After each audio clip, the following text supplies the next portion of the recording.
English है उसके point of glitched है screen? Okay, just give me 1 second.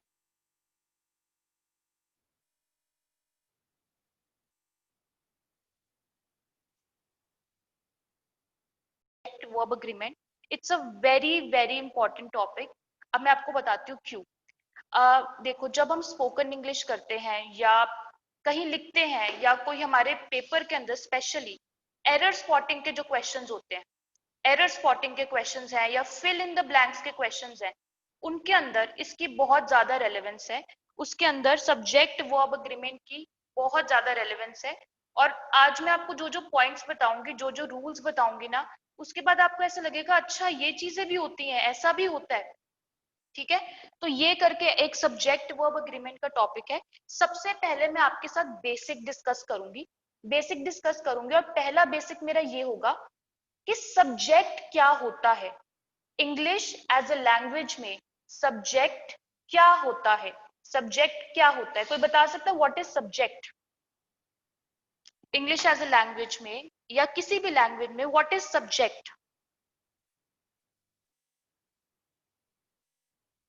Okay,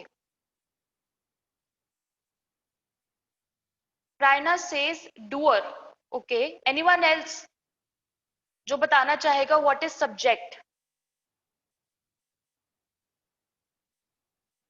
okay, मैं एक लाइन लिखती हूँ, लाइन लिखती हूँ। मेरी क्लास में एक बच्ची है, okay, Smriti. Smriti is a person in my class. मैंने लिखा Smriti, Smriti goes to, Smriti goes to school.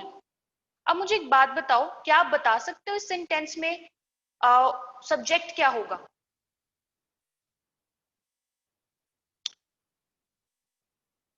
इस सेंटेंस में सब्जेक्ट क्या होगा? स्मृति। यस, एक्सीलेंट, स्मृति। सब्जेक्ट बेसिकली सेंटेंस का वो पार्ट होता है जो हमें बताता है कि काम कौन कर रहा है। ठीक है, काम कौन कर रहा है। अब सपोज करो,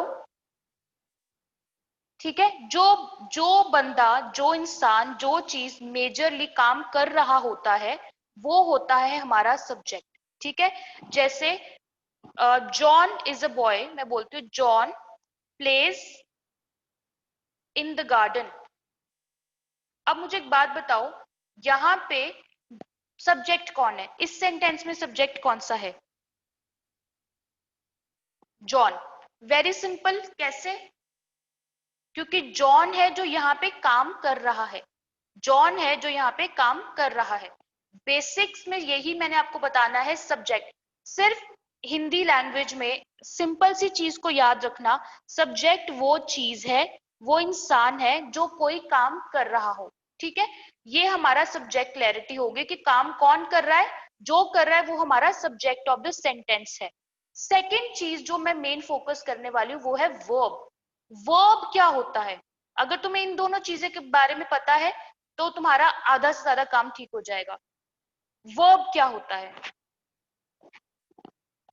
ये तो मुझे पता लग गया कि जॉन खेल रहा है, Smriti is going to the school, but verb क्या होता है?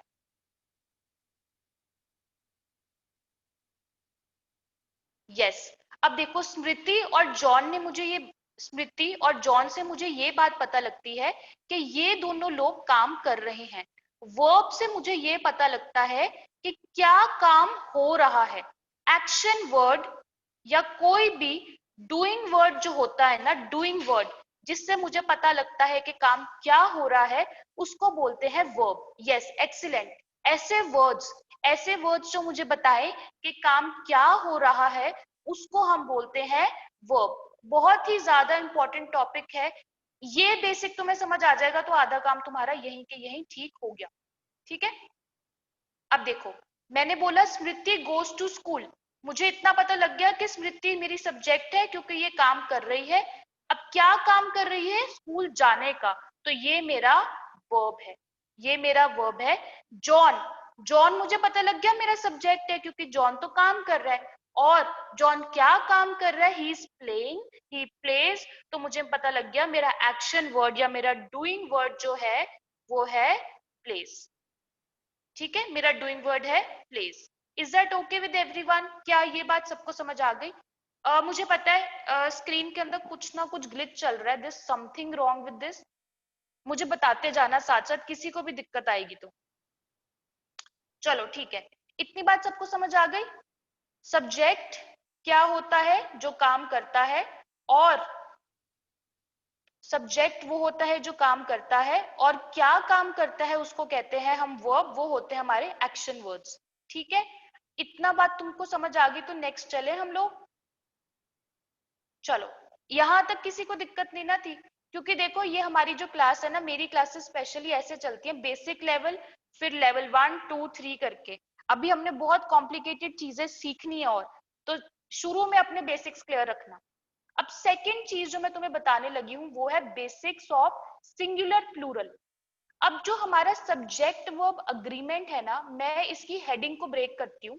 टॉपिक है subject verb agreement. Subject verb agreement. Agreement का क्या मतलब होता है? अग्रीमेंट का क्या मतलब होता है?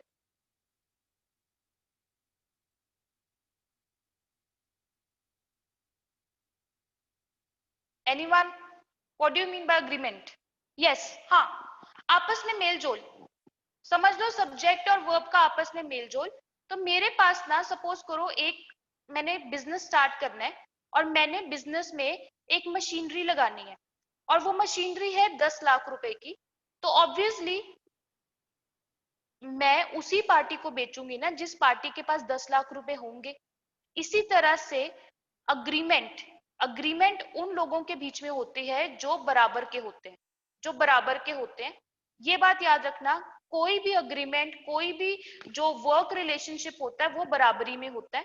तो यहाँ पे भी हमेशा याद रखना, जो सब्जेक्ट है और वर्ब है वो हमेशा बराबर होंगे। अब ये मैं बड़ी कॉम्प्लिकेटेड सी बात कह रही हूँ, बड़ा सिंपली समझाऊंगी तुम्हें कैसे। सब्जेक्ट और वर्ब अब बराबर की बात करेंगे कि सब्जेक्ट और वर्ब जो है वो दोनों के बीच में अग्रीमेंट होना चाहिए, वो दोनों बराबर होने चाहिए। कभी भी अग्रीमेंट किन्हीं भी अनइक्वल लोगों के बीच में नहीं होगा, हमेशा इक्वल लोगों के बीच में होगा। अब देखो, इतनी सी बात अगर तुम्हें समझ आ गई तो मैं तुम्हें आगे बताती हूँ कैसे। अब सब्जेक्ट, सब्जेक्ट में मैंने बात की हमारी क्लास के एक बच्चे के साथ के बारे में, साहिल के बारे में। साहिल यहाँ पे एक इंसान है कि एक से ज्यादा? साहिल यहाँ पे एक है कि एक से ज्यादा? एक। तो इसका वर्ब क्या होगा? वर्ब एक होगा कि एक से ज्यादा? वन। एक्सीलेंट। तो जब साहिल मेरा सिंगुलर है तो इसका वर्ब भी सिंगुलर होगा। सिमिलरली यहाँ पे मैंने बोला बॉयज, बॉयज मेरा सब्जेक्ट है, ये सिंगुलर है कि एक है कि एक से ज्यादा है? प्लूरल है। Excellent, this is more than one. Anything that is more than one is plural. Anything that is more than one is plural. अब एक बात बताओ, जब बॉयज एक से ज्यादा है तो उसके साथ वर्ब जो लगेगा वो एक लगेगा कि एक से ज्यादा? ऑब्वियसली एक से ज्यादा। तो इसके साथ सिंगुलर, सिंगुलर नाउन के साथ, सिंगुलर सब्जेक्ट के साथ लगता है सिंगुलर वर्ब, प्लूरल सब्जेक्ट के साथ लगता है प्लूरल वर्ब। अब आप मुझसे क्वेश्चन करोगे कि मैम हमें कैसे पता लगेगा, हमें कैसे पता लगेगा कि वर्ब कब सिंगुलर है, सॉरी सब्जेक्ट कब प्लूरल है, वर्ब कब प्लूरल है, सब्जेक्ट कब सिंगुलर है, वर्ब कब सिंगुलर है? ठीक है, अब तुम्हें एक बात पता है कि जब किसी भी नाउन के साथ, जब किसी भी नाउन के साथ एस लग जाता है तो वो प्लूरल बन जाता है। फॉर एग्जाम्पल गर्ल एक नाउन है, गर्ल के साथ अगर मैं एस लगा दूंगी तो गर्ल क्या बन जाएगा? प्लूरल, गर्ल्स बन जाएगा। लेकिन वर्ब में हमेशा उल्टा चलता है, वर्ब में हमेशा उल्टा चलता है। जब भी मैं किसी वर्ब के साथ एस या ईएस लगा देती हूँ तो वो बन जाता है सिंगुलर, तो वो बन जाता है सिंगुलर। सिमिलरली मैं किसी वर्ब के साथ एस या ईएस हटा देती हूं तो वो बन जाता है प्लूरल। सिंगुलर के एस से याद रखना, सिंगुलर के एस से याद रखना कि इसके वर्ब के साथ हमेशा एस या ईएस आएगा, और प्लूरल के वर्ब के साथ कभी भी एस या ईएस नहीं आएगा। ठीक है, आगे जब हम एग्जाम्पल करेंगे तो मैं आपको समझाऊंगी। इनफैक्ट जो पिछली स्लाइड थी उसके अंदर भी देखते हैं। स्मृति यहाँ पे एक लड़की है, स्मृति यहाँ पे हमारा एक सिंगुलर सब्जेक्ट है, तो इसके वर्ब के साथ क्या लग रहा है, यस। स्मृति यहाँ पे हमारी एक सिंगुलर। अगर मैं स्लाइड शो हटा दूं, क्या तुम लोगों को स्क्रीन दिखेगी? स्लाइड शो के बिना भी मैं दिखा देती हूँ, I don't have a problem in that. I think उसके बाद कोई ग्लिच नहीं आएगा। चलो ठीक है, मैं स्लाइड शो हटा देती हूँ। अब सबको दिखाई दे रही है स्क्रीन? अब मुझे लग नहीं रहा कि ग्लिच आना चाहिए। अगर इसमें तुम्हें बिना स्लाइड शो के चल जाएगा तो I don't have a problem, that would be perfect for me.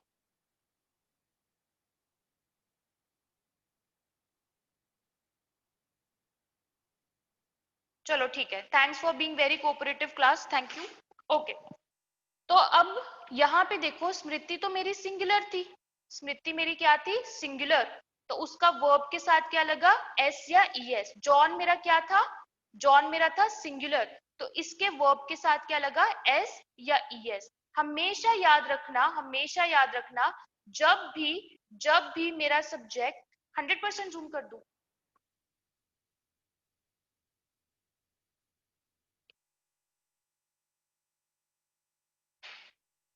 अब देखो, जूम 100% नहीं करूंगी, उससे ना पता क्या होगा, स्क्रीन पार्शियली दिखेगी। वैसे मुझे लगता नहीं है कि इतनी प्रॉब्लम आनी चाहिए, एक बारी देख लो। 80%? ओके, देखो तुम टाइम मेरा ना वेस्ट करो, क्योंकि ये बहुत सारे ऐसे रूल्स हैं जो, जितना तुम फिर लंबा बैठना पड़ेगा सबको। इससे ज्यादा जूम नहीं होगा, इससे ज्यादा जूम नहीं होगा, ठीक है? मैं थोड़ा सा बड़ा बड़ा करके लिखूंगी, डोंट वरी। ओके, सो अब मैंने तुम्हें बताया, हाँ, जब मेरा सब्जेक्ट होगा सिंगुलर, जब मेरा सब्जेक्ट होगा सिंगुलर तो उसका वर्ब भी होगा सिंगुलर। जब मेरा सब्जेक्ट होगा प्लूरल तो उसका वर्ब भी होगा प्लूरल। किसी भी सब्जेक्ट को सिंगुलर बनाने के लिए उसके साथ लग जाता है एस या ईएस, किसी भी वर्ब को प्लूरल बनाने के लिए उससे एस या ईएस हट जाता है। ये बात को ध्यान रखना, बस इतनी बात ध्यान में आएगी तो मैं आपको और बातें बताती हूँ आगे। क्या इतनी बात सबको क्लियर है? क्या इतनी बात सबको क्लियर है? जब सब्जेक्ट सिंगुलर है तो उसका वर्ब भी सिंगुलर होगा और उसके वर्ब के साथ लगेगा एस या ईएस। जब सब्जेक्ट प्लूरल है तो उसका वर्ब भी प्लूरल होगा और उसके साथ एस या ईएस नहीं लगेगा। सिंगुलर के एस से याद रख लेना, एस या ईएस। अब मैं तुम्हें एक हेल्पिंग वर्ब्स का चार्ट लिखवा देती हूँ, ठीक है, जो तुम्हें आगे जाके हेल्प करेगा। जैसे सिंगुलर में, सिंगुलर में मैंने तुम्हें क्या बोला था, एस लगता है, तो एस की जगह, एस मतलब इज, ठीक है, इज का प्लूरल क्या होगा, आर। इज का प्लूरल क्या होगा, आर। सिमिलरली वॉज, वॉज में भी देखो एस आ रहा है, और वॉज का प्लूरल क्या होगा, वर।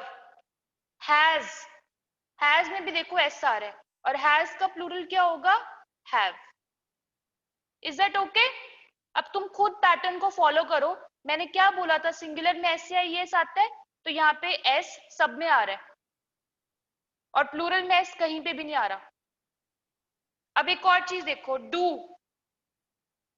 डू, डू को मैंने सिंगुलर बनाना होगा तो मैं क्या करूंगी, डू को मैंने सिंगल बनाना होगा तो क्या करूंगी, डज। एक्सीलेंट। और प्लूरल में क्या रहेगा, प्लूरल में,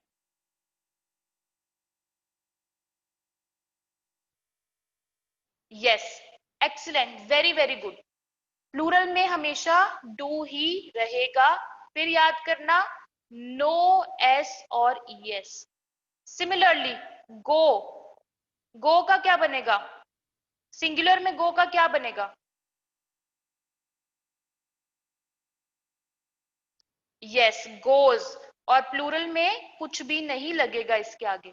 अब कुछ चीज होती है जो न्यूट्रल होते हैं, जो दोनों केसेस में सेम लगते हैं, दोनों केसेस में सेम लगते हैं, जैसे कि हैड दोनों केसेस में सेम लगते हैं, ठीक है। चाहे सिंगुलर हो प्लूरल हो, हैड दोनों में ही सेम लगते हैं। यू हमारा सब्जेक्ट होता है Sharif, you is a pronoun, you हमारा सब्जेक्ट होता है। I am talking about helping verbs, ठीक है, कंफ्यूज नहीं करना। विल, शैल, ये दो सब में, ये जो तीन वर्ड्स है ना, ये दोनों में चाहे सिंगुलर हो चाहे प्लूरल हो, दोनों में सेम लगते हैं।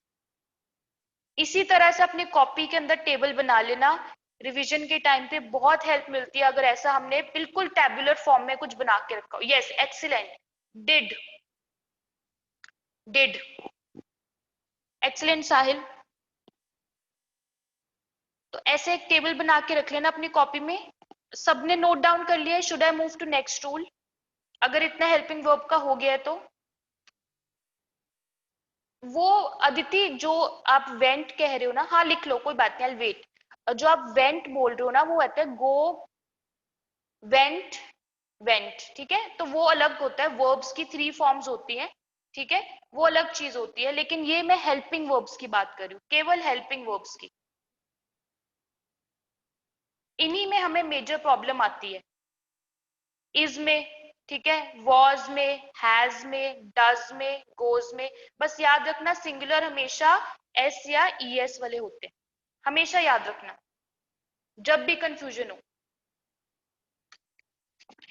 चलो अब हम ना इतने रूल समझ आ गए तो नेक्स्ट रूल पे चलते हैं। अब मुझे एक बात बताओ, मैंने, आप रूल को केयरफुली पढ़ो।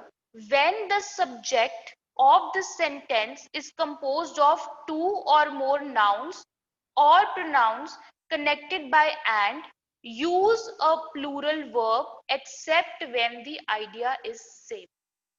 एक बारी रूल को केयरफुली दोबारा से पढ़ो, अपने मन में पढ़ो।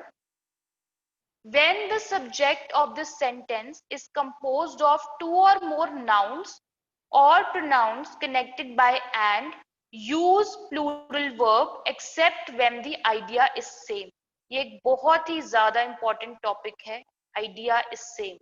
इसको हाईलाइट कर देती हूँ मैं, आइडिया इज सेम को हाईलाइट कर देती हूँ, ठीक है। अब इसके बाद इस पे दोबारा आएंगे। अब मुझे एक बात बताओ, मेरी क्लास में दो बच्चे हैं, एक है करीना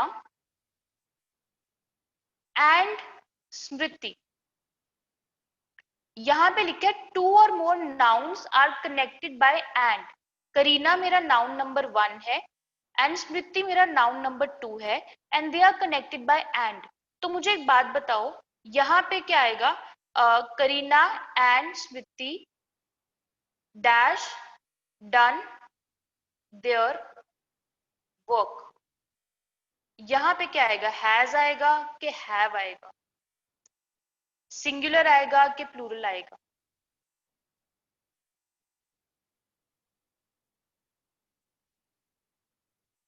सबको ऐसा लगता है हैव आएगा, क्यों? ओके, अब मैंने यहाँ पे बात की नाउन नंबर 1 और नाउन नंबर 2 मेरे जुड़े हैं एंड से, तो मतलब ये दोनों मिलके टू सब्जेक्ट्स बना रहे हैं। टू सब्जेक्ट्स बना रहे हैं मतलब प्लूरल है, और प्लूरल के केस में हमेशा एस या ई एस वाला नहीं लगता, दूसरा वाला लगता है। तो क्या लगेगा? Have done their work. Kareena and Smriti have done their work. एक और एग्जांपल देती हूँ, साहिल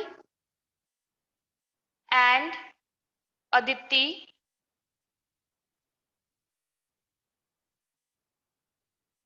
dash completed assignment। Sahil and Aditi has होगा कि हैव होगा?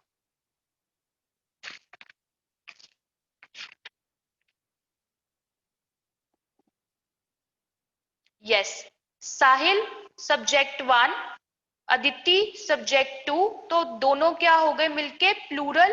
तो क्या लग जाएगा? हैव। क्या लग जाएगा? हैव। अब मैं तुम्हें ना एक और एग्जांपल देती हूँ, just give me 1 second, I give you one more example. यहां पे मैं एक सेंटेंस लिख रही हूं, any and her brothers, Annie and her brothers dash at school। Is या आर, क्या आएगा अब यहाँ पे?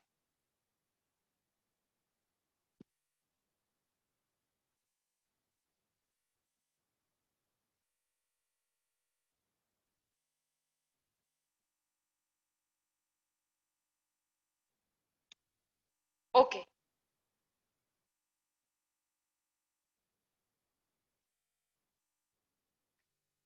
अब मैं बताती हूँ। एनी एक सब्जेक्ट है और उसके जो भाई हैं वो सब्जेक्ट नंबर 2 है। एनी, एनी प्लस हर ब्रदर्स मिल के क्या बना देंगे? एक प्लूरल सब्जेक्ट, एक प्लूरल सब्जेक्ट बना देंगे। और प्लूरल के केस में क्या लगेगा? जिसमें एस नहीं है। Annie and her brothers are at school, Annie and her brothers are at school. Annie और उसके ब्रदर्स दोनों जुड़े हैं एंड से, तो ये क्या बन गया? Plural subject. Plural subject that means यहाँ पे इसके वर्ब में इज नहीं आएगा, एस या ईएस नहीं आएगा, तो क्या बचा? Are. Annie and her brothers are at school. इतना रूल समझ आ गया? Should we move on to next rule? क्या सबको इतना समझ आ गया? Okay okay. अब तुम एक बात बताओ, मैंने रूल के अंदर ऊपर एक चीज लिखी हुई है, when the idea is same, when the idea is same. अब देखो एग्जाम्पल देखो, हाँ मैं वही बता रही हूँ, when the idea is same. अब मैं ना यहाँ पे एक लाइन लिख रही हूँ और तुम मुझे इसका आंसर बताओ। मैं लिखती हूँ my mother and my life, my mother and my life dash arrived, sorry dash arrived. तो हैज आएगा यहाँ पे कि हैव आएगा यहाँ पे? My mother and my life dash arrived. Okay, सबका आंसर गलत है। यहाँ पे हैव नहीं आएगा, यहाँ पे आएगा हैज। मैंने आपको क्या बोला? मैंने ये बोला कि कोई भी दो सब्जेक्ट्स जब एंड से जुड़े हैं तो उनका हमेशा वर्ब प्लूरल हो जाएगा। लेकिन when the idea is same, मैं ये जो वर्ड है ना, मेरी माँ और मेरी जिंदगी, मैं एक ही इंसान के लिए यूज कर रही हूँ। My mother and my life is one person only. मैं अपनी मम्मा को ही अपनी लाइफ बोल रही हूँ कि my mother and my life has arrived. यहाँ पे एक ही बंदा है, दोनों दोनों सब्जेक्ट्स का आइडिया सेम है। आइडिया सेम है क्यों? क्योंकि जिस इंसान को मैं मदर बोल रही हूँ उसी इंसान को मैं अपनी जिंदगी भी बोल रही हूँ। तो टेक्निकली देखा जाए तो यहाँ पे सब्जेक्ट केवल एक ही है, सब्जेक्ट एक ही है। इसके लिए शरीफ, इसमें प्रॉब्लम पता है क्या है? तुम्हारा जो एग्जामिनर है ना, वो बहुत स्मार्ट है, वो तुम्हारा लॉजिक चेक करता है कि ये क्या बच्चा रूल्स को रट्टे मार के आया कि इसको एक्चुअली में समझ भी है। इसलिए ये जो रूल्स होते हैं ना, ये इतने थोड़े से कॉम्प्लिकेटेड होते हैं, समझ के करने वाले होते हैं। अब यहाँ पे देखो, मैं अपनी माँ को ही मैं अपनी जिंदगी बुला रही हूँ, इसलिए यहाँ पे हैज अराइव्ड आएगा। Is that okay?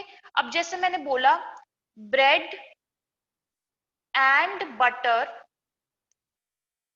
Dash my favourite food, my favourite food. अब मुझे बताओ इज आएगा कि आर आएगा?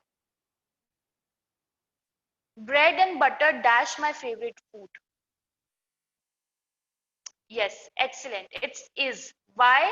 क्योंकि ब्रेड एंड बटर कहने को हम एक ही चीज मान रहे हैं। बंद मक्खन या क्या कहते हैं, ब्रेड बटर एक ही चीज मान रहे हैं, हम उसको एक ही एंटिटी मान के चल रहे हैं। इसलिए यहाँ पे आर की जगह इज आएगा, क्योंकि ये सेम आइडिया है, सेम आइडिया है। अब तुम लोगों ने बचपन में स्टोरीज सुनी होंगी, सबने स्टोरीज सुनी होती हैं, या कभी बड़े होके भी बचपन वाली स्टोरीज हम दोबारा पढ़ते हैं मोटिवेशन के लिए। तो तुम एक स्टोरी तुमने पढ़ी होगी जो टर्टल एंड रैबिट की थी, और उसकी जो मेन क्या कहते हैं कंक्लूजन होता है स्टोरी का, वो ये था, slow and steady dash the race. अब मुझे बताओ यहाँ पे विन आएगा कि विंस आएगा? सोच समझ के आंसर करना, काउंटर क्वेश्चन करूंगी मैं तुम सबको। Slow and steady dash the race.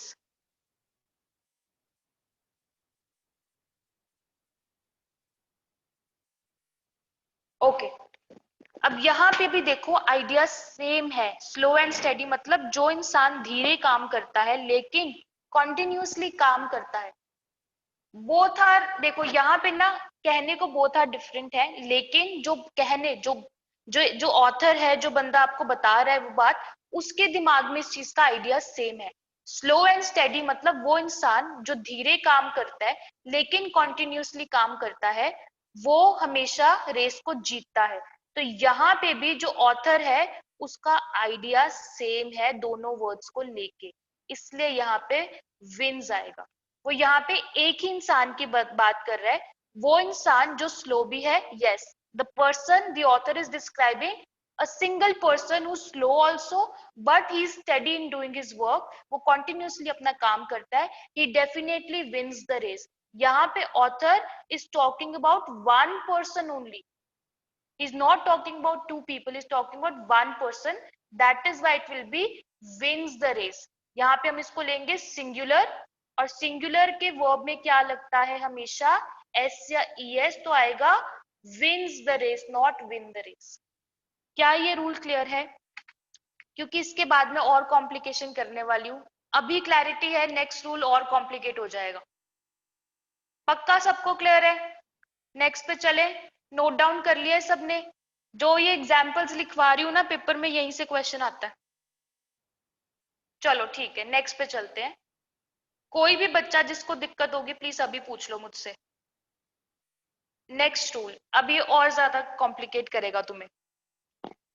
यहां पे ना रूल कहता है S1, S1 mean subject one, के बाद आता है एंड, और उसके बाद आता है सब्जेक्ट टू। तो सब्जेक्ट वन और सब्जेक्ट, ऐसे करके ना रूल सा बना लो, मैं तुम्हें इसकी सारी स्टोरी बताती हूँ क्या है ये चीज। सब्जेक्ट वन और सब्जेक्ट टू जुड़े हैं एंड से, और इनके बीच में आता है आर्टिकल ए एंड द। यहाँ पे सब्जेक्ट वन जिस तरह से मैं लिख रही हूं ना उसी तरह से लिखना, जिस तरह से मैं लिख रही हूं उसी तरह से लिखना। रीजन है इसका, सब्जेक्ट वन और सब्जेक्ट टू जुड़े हैं एंड से, लेकिन एंड के बाद आता है ए एंड द, तो subject one is not equal to subject two. थोड़ा कॉम्प्लिकेटेड है, समझाऊंगी तो बहुत इजी से समझ आ जाएगा। क्या सबने नोट डाउन कर लिया ये चीज?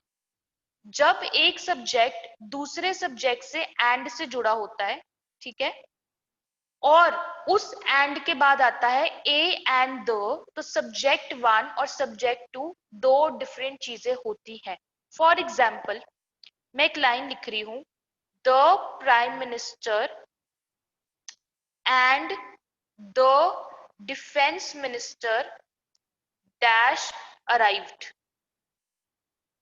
The prime minister and the defence minister has arrived होगा कि हैव अराइव्ड होगा?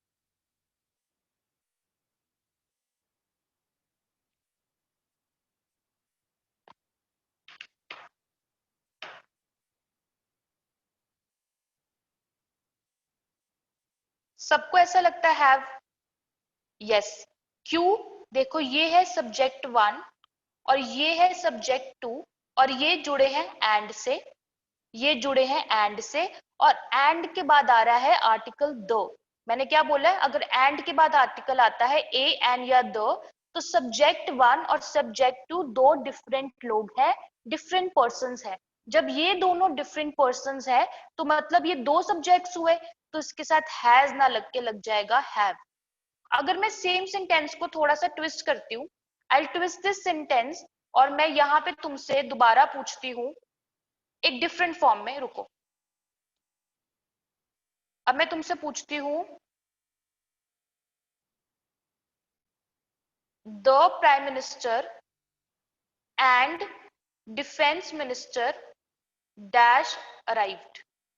अब बताओ यहाँ पे क्या आएगा, हैज आएगा कि हैव आएगा?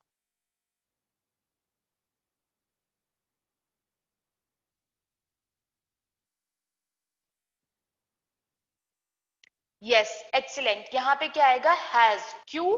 क्योंकि सब्जेक्ट वन है, सब्जेक्ट टू है, दोनों जुड़े हैं एंड से, लेकिन इसके बाद ए एंड द आर्टिकल नहीं आ रहा। इसका मतलब subject one is equal to subject two, ये दोनों एक ही बंदे हैं। Yes, we are defining one single person, that is why यहाँ पे आ जाएगा हैज, यहाँ पे आ जाएगा has. Do you want me to give you another example के समझ आ गया? Do you want me to give you another? Okay, I will give you another example. हाँ, मैं देती हूँ, एक और एग्जाम्पल देती हूँ। Okay, this not getting erased. एक सेकेंड बस, just give me 1 second or I'll give you another example. The coach and the director dash been sacked, कि कोच और डायरेक्टर को नौकरी से निकाल दिया गया है। अब यहाँ पे क्या आएगा, हैज या have? The coach and the director dash been sacked.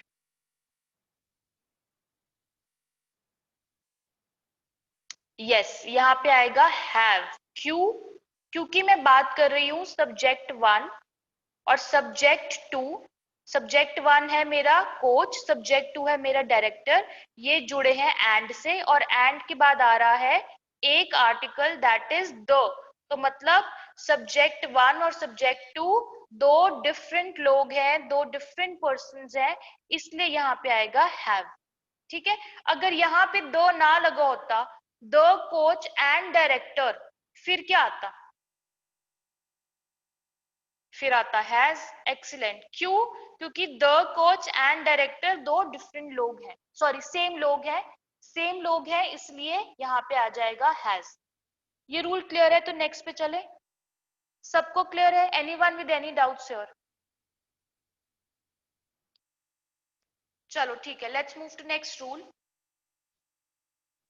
Okay, थोड़ा सा रूल लंबा लंबा सा लिखा हुआ है, लेकिन हम इसको, मैं ना भी पढ़ोगे तो मैं इजी में ब्रेक डाउन करके बता देती हूँ। कभी तुमने देखा है कि कुछ सेंटेंसेस जुड़े होते हैं नाइदर नॉर ऐसे करके, आइदर और, या सिंपली और से? कुछ सब्जेक्ट्स जुड़े होते हैं, जैसे neither my mother nor my father is vegetarian, either my sister और माई ब्रदर इज कमिंग। ऐसे देखा है तुमने कभी? जो सब्जेक्ट्स होते हैं वो नाइदर नॉर से जुड़े होते हैं, आइदर और से जुड़े होते हैं, या सिंपल और से जुड़े होते हैं। ऐसे वाले केस में तुम लोग क्या करोगे? तुम बोलोगे कि मैम हमें कैसे पता लगेगा क्या करना है इसमें? इसमें हम सिंगुलर लगाएंगे कि प्लूरल लगाएंगे? एग्जाम्पल देख के बताती हूँ। आइदर, आई थिंक ये कलर लाइट है, रुको। आइदर द प्रिंसिपल और द स्टूडेंट्स डैश अराइव्ड। अब कैसे पता लगेगा कि मैम हमारा जो वर्ब है वो प्रिंसिपल के अकॉर्डिंगली चलेगा कि स्टूडेंट्स के अकॉर्डिंगली चलेगा? सोच के बताओ कि मैम हमारा वर्ब किसके हिसाब से चलना चाहिए, प्रिंसिपल के हिसाब से चलना चाहिए कि स्टूडेंट्स के हिसाब से चलना चाहिए?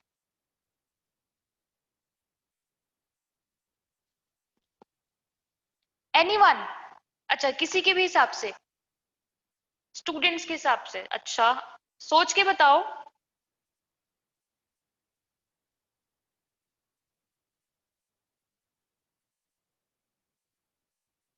ओके, अब मैं बताती हूँ। जब भी कोई सेंटेंस आइदर और, नाइदर नॉर या सिंपली और से जुड़े होते हैं, लाइक सेंटेंस एज इन दो subjects, subject one subject two, neither nor, either or या सिंपली और से जुड़े होते हैं, जो सब्जेक्ट वर्ब के ज्यादा पास होता है, जो सब्जेक्ट वर्ब के ज्यादा पास होता है, उसके हिसाब से हमारा वर्ब लगता है। Either the principal, principal is singular, or the student, students are plural. ठीक है, यहाँ पे आएगा हैव अराइव्ड। क्यों? क्योंकि वर्ब के ज्यादा पास है स्टूडेंट्स। अगर ये क्वेश्चन उल्टा होता, अगर मैं ऐसे लिखती आइदर द स्टूडेंट्स और द प्रिंसिपल, तो क्या होता? डैश अराइव्ड, तो होता हैज। Excellent, excellent. क्यों? क्योंकि स्टूडेंट्स और प्रिंसिपल में से प्रिंसिपल ज्यादा पास है वर्ब के। जब भी आइदर और, नाइदर नॉर या सिंपली और का केस होता है, ठीक है, या जैसे आइदर को मैं हटा दूं, द स्टूडेंट्स और द प्रिंसिपल हैज अराइव, तब भी केस में यही होगा कि जो वर्ड मेरा वर्ब के ज्यादा पास होगा उसके हिसाब से मेरा वर्ब होगा, और इसको बोलते हैं rule of proximity. Rule of proximity. समझ आ गया सबको?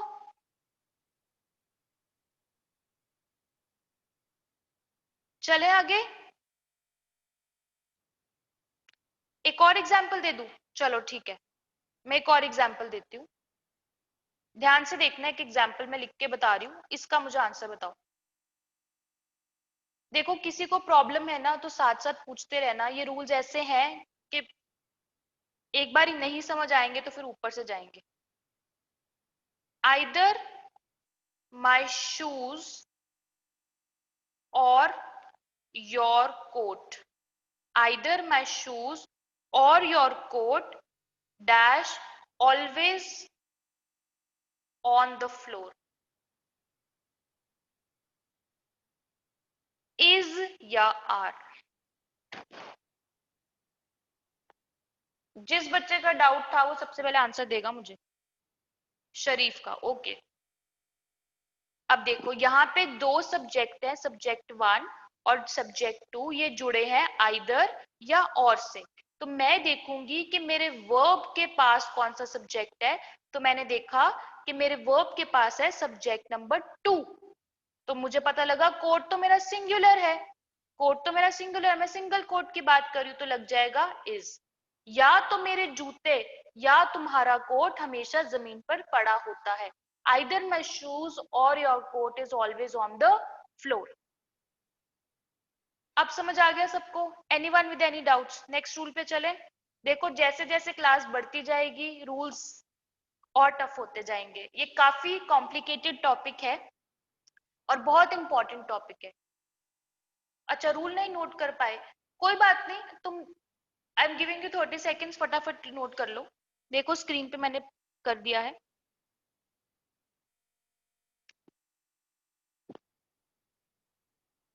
हाँ, स्क्रीनशॉट ले लो, मतलब कुछ भी कर लो जैसा तुम्हें अच्छा लगे।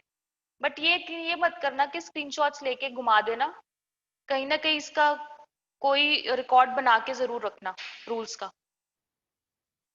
क्योंकि ट्रस्ट मी, कोई भी ग्रामर बुक खोलोगे ना, तुम्हारे रोने निकल जाएंगे देख के। ये बहुत ही इजी करके मैं तुम्हें चीजें समझा रही हूँ जो तुम्हें पेपर में एक्चुअली हेल्प करेंगे। वो इन्हीं, ये जितने भी रूल्स हैं, ये वही रूल्स है जो पेपर में पूछे जाते हैं। चलो हो गया, चलो आगे। साहिल, शुड आई मूव? चलो नेक्स्ट चलते हैं। अब एक एक नया रूल आ गया है इनडेफिनेट प्रोनाउंस का। कोई मुझे बता सकता है इनडेफिनेट प्रोनाउंस कौन से होते हैं? प्रोनाउंस तो पता है तुमको सबको, ही, शी, इट, दे, ऐसे वर्ड्स। हाँ जी शरीफ, पूछो।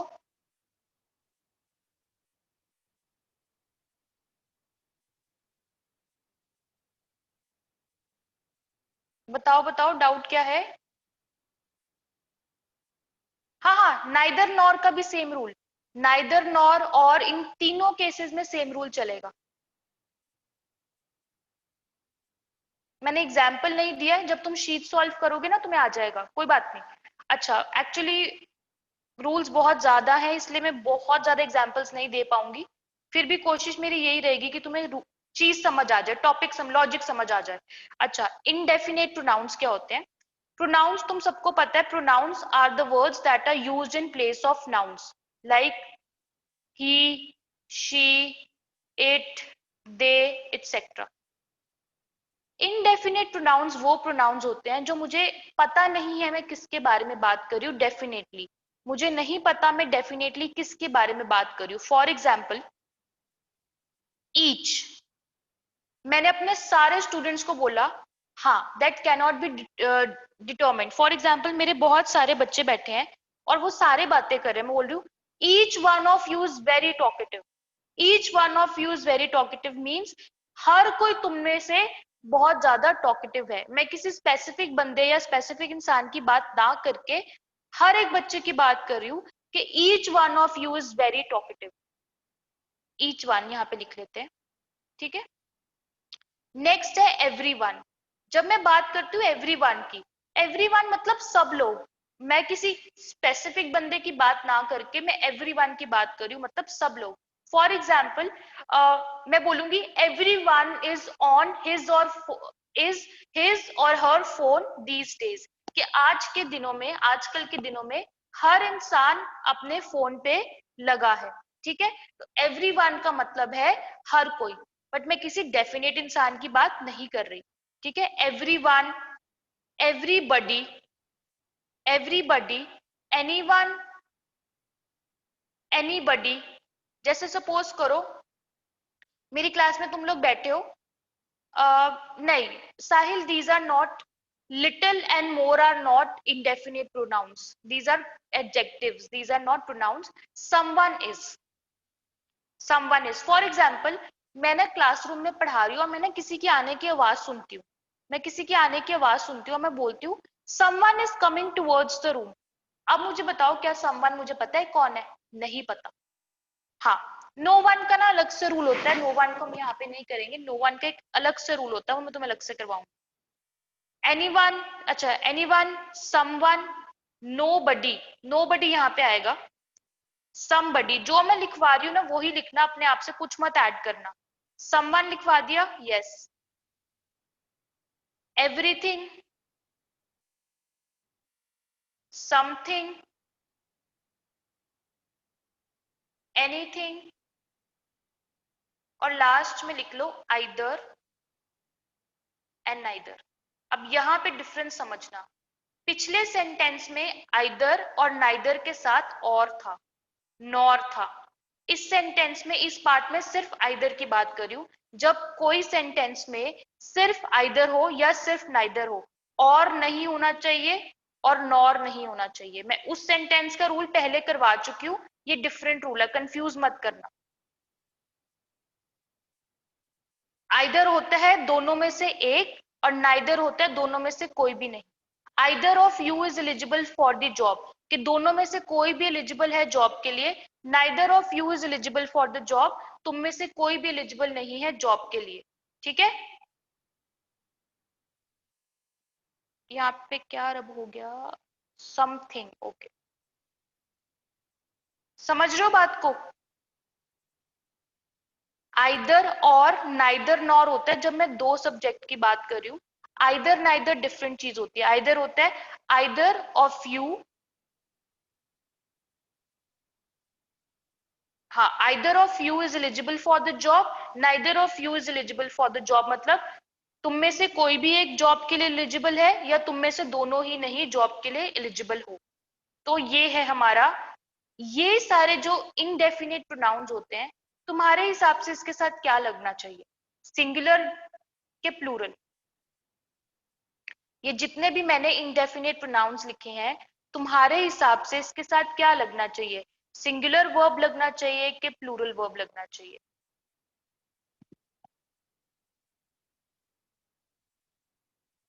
सबको ऐसा लगता है, एवरीवन का तो मतलब ही होता है कि सब लोग, तो सब लोग तो प्लूरल होते हैं, उनके साथ प्लूरल वर्ब नहीं लगना चाहिए? सोचो, एवरीवन का तो यही मतलब होता है ना कि सब लोग, तो सब लोग के साथ क्या प्लूरल वर्ब ना लगे?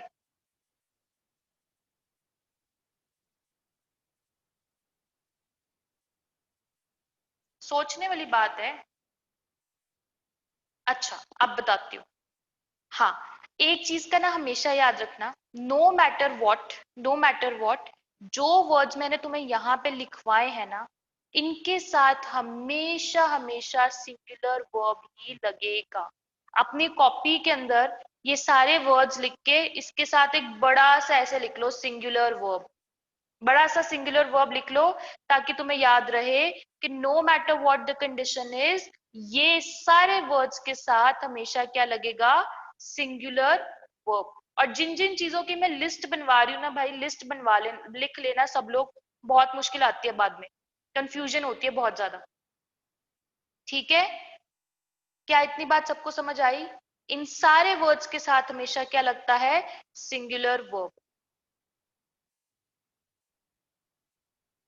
अच्छा, अब जब तुम लोग अपनी शीट भी करोगे ना, आपको एक क्लास शीट भी मिलेगी, एक होम शीट भी मिलेगी, उनके अंदर भी यही वाले क्वेश्चंस हैं। अब जैसे मैं तुम्हें एक एग्जांपल देती हूँ, I give you one example. Either either answer dash acceptable, दोनों में से कोई भी आंसर एक्सेप्टेबल है। अच्छा, चेंज कर दूं colour, is or are. Either answer dash acceptable. Excellent, excellent. क्यों? आइदर मतलब दोनों में से कोई भी आंसर इज एक्सेप्टेबल, दोनों में से कोई भी आंसर इज एक्सेप्टेबल। और मैंने आपको पीछे भी लिखवाया लिस्ट के अंदर, आइदर के साथ क्या लगेगा हमेशा? Singular verb. मेरे सिंगुलर वर्ब में आता है एस या ईएस, और मेरे इज के अंदर क्या आ रहा है? एस या ES. Excellent, very good, I am very happy with the class. आगे चले, चलो नेक्स्ट रूल पे चलते हैं, नेम्स पे। अब तुमने कभी देखा है कि कुछ चीजें होती है जिनके नाम प्लूरल होते हैं? कुछ चीजें होती हैं जिनके नाम प्लूरल होते हैं। फॉर एग्जाम्पल, जैसे आप लोग डिफरेंट सिटीज के हो, किसी के सिटीज में रेस्टोरेंट होते हैं जिनका नाम होता है जैसे चावलाज। मेरी सिटी में there is one chicken shop that says Chawla's. और ऐसे कोई रेस्टोरेंट्स आपके सिटीज में कहीं पे जिनके नाम में एस हो, प्लूरल हो जिनके नाम? कोई बता सकता है एग्जाम्पल? ये वाले क्वेश्चन में हर बार ही बच्चे एग्जाम्पल देते हैं मुझे। मेरी सिटी में तो है chicken shop which says Chawla's. और सिंग्स, यस, सिंग्स करके कोई शॉप हो सकती है, बतराज करके शॉप हो सकती है। और और और भी तो बहुत सारी शॉप्स होती है जो प्लूरल होती है, या बड़े सारे नाम होते हैं। सपोज करो किसी कंपनी का नाम है ब्लैक कैट्स, कोई कंपनी है सिक्योरिटी की, उसका नाम है ब्लैक कैट्स। अच्छा, सुनंदाज, सुनंदाज, ओके।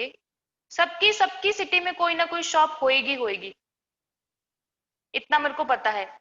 या कोई ना कोई, हाँ, blues, like I have this bakery called Blues Baker in my city.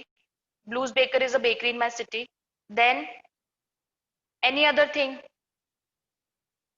any other option, कुछ तुम्हें बताना हो, कोई ऐसी जगह, कोई ऐसी चीज जिसका नाम प्लूरल हो? मालदीव्स गए हो कभी? मालदीव्स आइलैंड्स हैं, लेकिन नाम में एस आ रहा है। फिलीपींस, फिलीपींस, फिलीपींस जो कंट्री है इसके नाम में ऐसा आता है। देखो, आइलैंड्स जो होता है ना, आइलैंड्स इट सेल्फ प्लूरल होता है। शायरी स्पोर्ट्स भी इट सेल्फ प्लूरल होता है। मैं ऐसी चीजों की बात कह रही हूँ जिनके नाम में ऐसा आता है, जिनके नाम प्लूरल होते हैं। ठीक है, अब देखो, चावलाज है, बतराज है, सुनंदाज है, ब्लूज बेकर्स है। नहीं, हिमालयाज मतलब ग्रुप ऑफ पहाड़। हिमालय कभी एक पहाड़ नहीं है, हिमालयाज में बहुत सारे पहाड़ है, इसलिए हिमालयाज नहीं आएगा यहाँ पे। ब्लैक कैट्स किसी कंपनी का नाम है, सिंग्स किसी कंपनी का नाम है, मालदीव्स एक आइलैंड नेशन का नाम है, फिलीपींस एक आइलैंड नेशन का नाम है। तो अब इस चीज को याद रखना, कुछ चीज जिनके नाम चाहे प्लूरल हो, कुछ चीजें ऐसी होती है जिनके नाम चाहे प्लूरल हो, बट तुम्हें देखना है कि वहां बात किस चीज की हो रही है। यहाँ पे बात एक दुकान की हो रही है, यहाँ पे बात एक दुकान की हो रही है, यहाँ पे बात एक कंपनी की हो रही है, यहाँ पे एक कंट्री की हो रही है, यहाँ पे भी बात एक कंट्री की हो रही है। तो जब भी तुम्हारे नेम्स प्लूरल हो, नेम्स किसी चीज के प्लूरल हो, तो हमेशा ध्यान से देखना, क्या वो एक चीज की बात हो रही है कि दो चीजों, एक से ज्यादा की बात हो रही है। जैसे मैं बोलूं, हाँ, इसके साथ मैं ऐसे लिखूंगी, सपोज करो, Sunanda's dash my favourite shop, तो क्या आएगा, इज के are, Sunanda's dash my favourite shop, excellent, इसके साथ आएगा इज, क्योंकि चाहे इसके नाम में है सारा है, बट मैं बात तो केवल एक ही दुकान की कर रही हूँ। चाहे इसके नाम में है सारा है, लेकिन मैं बात सिर्फ और सिर्फ एक शॉप की कर रही हूँ, इसलिए Sunanda's is my favourite shop is the correct answer. Is that okay with everyone? Logic लगा के, कॉमन सेंस लगा के, चाहे नाम में एस आ रहा है इसका मतलब ये नहीं है कि वो प्लूरल है, इसका मतलब ये है कि मुझे देखना है कि बात किस चीज की हो रही है। अगर मैं बोल रही हूँ Blue Bakers is my favourite bakery, that means मैं एक बेकरी की बात कर रही हूँ। चलो नेक्स्ट रूल पे चलते हैं। अब कुछ वर्ड्स लिखो, कुछ वर्ड्स लिखो न्यूज, इनकी लिस्ट बना लेना प्लीज, आलस मत खाना। Measles, mumps, physics, civics, mathematics,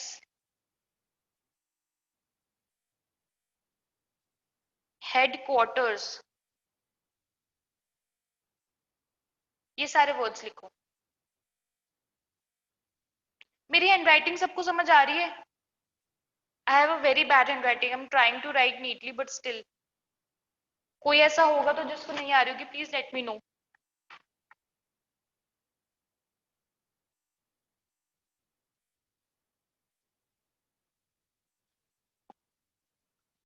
क्योंकि स्क्रीन पे थोड़ा सा लिखने में ना इट्स लिटिल टफ। चलो ठीक है, अब बात करते हैं न्यूज की। खबर चाहे एक हो, खबर चाहे बहुत सारी हो, वो हमेशा न्यूज ही रहती है और उसके साथ हमेशा सिंगुलर वर्ब लगता है। मीजल्स चाहे प्लूरल नाम हो, लेकिन वो बीमारी एक ही है, इसलिए सिंगुलर वर्ब लगता है।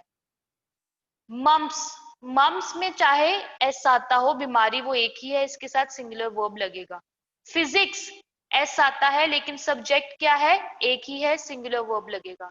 सिविक्स, चाहे एस आता है, सब्जेक्ट है एक, सिंगुलर वर्ब लगेगा। मैथमेटिक्स, सिंगुलर, सब्जेक्ट एक ही है, सिंगुलर वर्ब लगेगा। हेडक्वार्टर्स, देखो यहां पे देखना, कोई भी सपोज करो सीएल की बात करते हैं, हमारा सीएल है, सीएल की एक मेन हेडक्वार्टर होंगे दिल्ली में, ओके, मेन हेडक्वार्टर्स होंगे जिन्होंने यहाँ पे सीएल स्टार्ट किया होगा। जब उन्होंने देखा कि हमारा सीएल अच्छे से काम कर रहा है, इसकी पॉपुलैरिटी बढ़ रही है, तो उन्होंने डिफरेंट डिफरेंट डिफरेंट सिटीज में उनके ब्रांचेस खोल दी होंगी, branch 1, branch 2, branch 3 and so on. लेकिन किसी भी चीज का हेडक्वार्टर तो एक ही रहता है ना, हेडक्वार्टर्स तो एक ही रहते हैं, कभी भी हेडक्वार्टर्स दो नहीं हो सकते, हेडक्वार्टर्स हमेशा एक ही होते हैं। हेडक्वार्टर्स मीन सबसे ऊपर वाली ब्रांच या बिल्डिंग जो भी है, ठीक है, सबसे ऊपर वाला ऑफिस, उसको कहते हैं हेडक्वार्टर्स। पहले तो हेडक्वार्टर नहीं होगा, हेडक्वार्टर्स होगा, ठीक है, हेडक्वार्टर नहीं होता, हेडक्वार्टर्स होता है, और हमेशा इसके साथ क्या लगेगा, सिंगुलर वर्ब।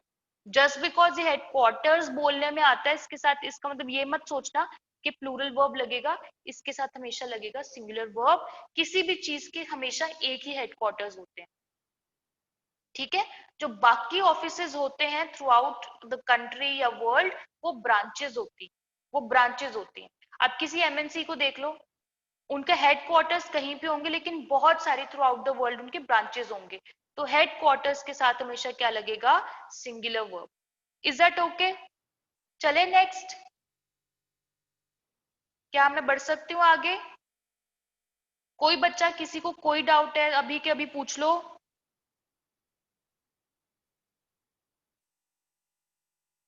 चलो ठीक है, आगे बढ़ते हैं।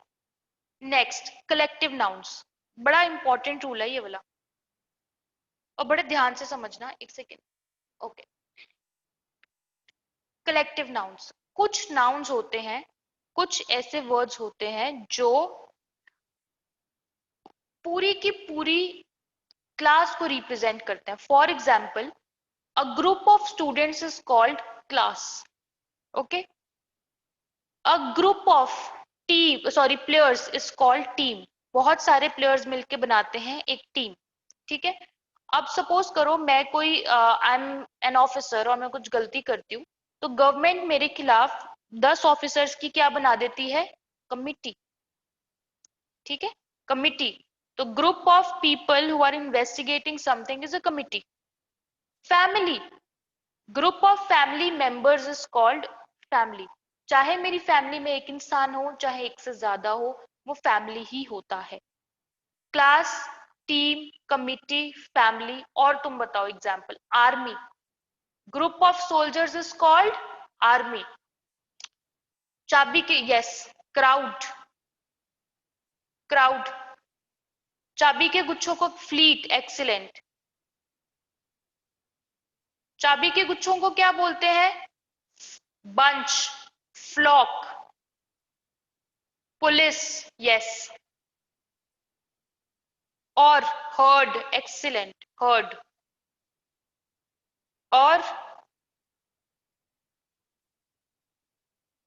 किसी को कुछ याद आ रहा हो? चलो इतनी सी बात ही कर लेते, इतने में समझ आ जाएगा तुमको। Pride, excellent. पार्लिया, jury, jury, yes. Parliament. School नहीं होगा, स्कूल नहीं होगा, स्कूल की बजाय क्लास होगा। स्कूल ना नाउन ऑफ प्लेस होता है, कलेक्टिव नाउन नहीं होता। ठीक है, अब देखो, अब ये सारे जो वर्ड्स होते हैं कलेक्टिव नाउन, तुम कहोगे कि मैम हमें क्या पता लगेगा इसमें प्लूरल लगेगा सिंगुलर लगेगा? स्कूल ऑफ फिश, अच्छा स्कूल ऑफ फिश कह रहे हो तो स्कूल ऑफ फिश ठीक है, स्कूल ऑफ फिश होता है तो वो ठीक है। अब तुम बोलोगे कि मैम यहाँ पे स्कूल ऑफ फिश लिख लेना, normal school is noun of place. अब तुम बोलोगे कि मैम हमें कैसे पता लगेगा इसका सिंगुलर लगेगा कि प्लूरल लगेगा? सोच के बताओ।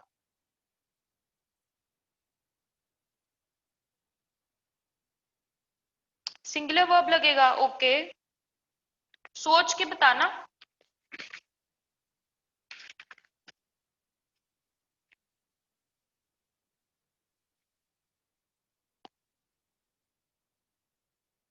Singular verb, okay. अब इस चीज को बड़े ध्यान से सुनना। जब भी हम कलेक्टिव नाउन को सिंगल एंटिटी की तरह ट्रीट करेंगे तो उसके साथ लगेगा सिंगुलर वर्ब। अगर हम कलेक्टिव नाउन को एक सेपरेट यूनिट की तरह ट्रीट करेंगे तो इसके साथ लगेगा प्लूरल वर्ब। कॉम्प्लिकेटेड है, एग्जाम्पल से समझते। अब मैंने बोला कि jury dash given judgement, jury dash given judgement. यहां पे हैज आएगा कि हैव आएगा?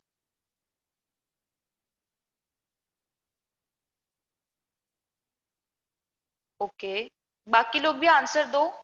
Don't be a lazy class, I know it's a long class but don't be lazy, give me answers. Yes, jury dash given judgement, jury has. क्यों? क्योंकि यहाँ पे हम सारी ज्यूरी को एक सिंगल एंटिटी मान रहे हैं। हम ये मान रहे हैं कि सारे जजेस ने मिलके आपस में एक डिसीजन लिया है और एक जजमेंट दी है। लेकिन सपोज करो ये सारे के सारे जजेस आपस में लड़ पड़े, आपस में लड़ पड़े, इनकी बन नहीं रही है, ये किसी भी एक पॉइंट पे आके मिल नहीं रहे हैं। तो मैंने यहाँ पे लिख दिया jury dash divided in opinion. Jury dash divided, अब इज आएगा कि आर आएगा? Jury dash divided in opinion.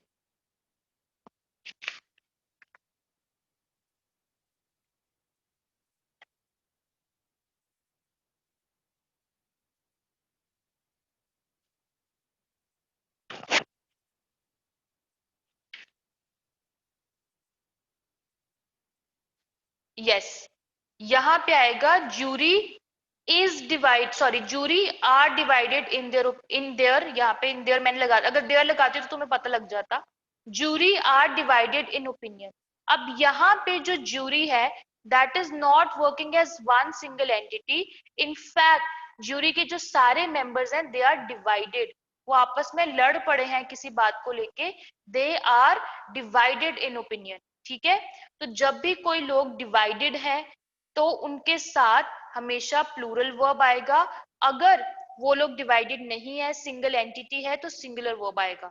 अब एक और तुम्हें थोड़ा सा एक एग्जांपल देके और चीज समझाती हूँ। फर्दर एक चीज को देखो, मैंने ना यहाँ पे लिखा, देखो, my family has arrived, my family have arrived. अब मुझे इसमें से बताओ कि कौन सा सही और कौन सा गलत है। विच वन इज सही and which one is incorrect?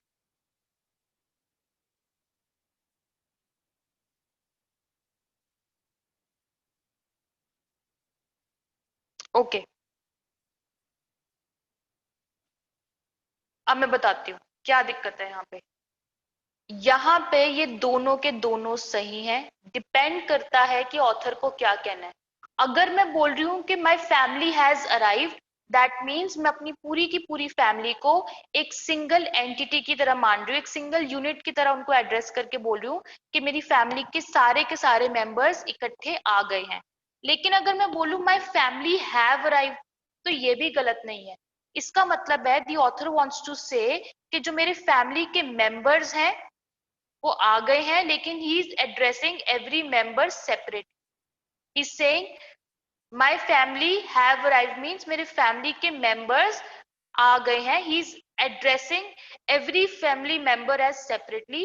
Here he is addressing his family as one entity or one unit. तो दोनों के दोनों सेम है, दोनों के दोनों सेम है।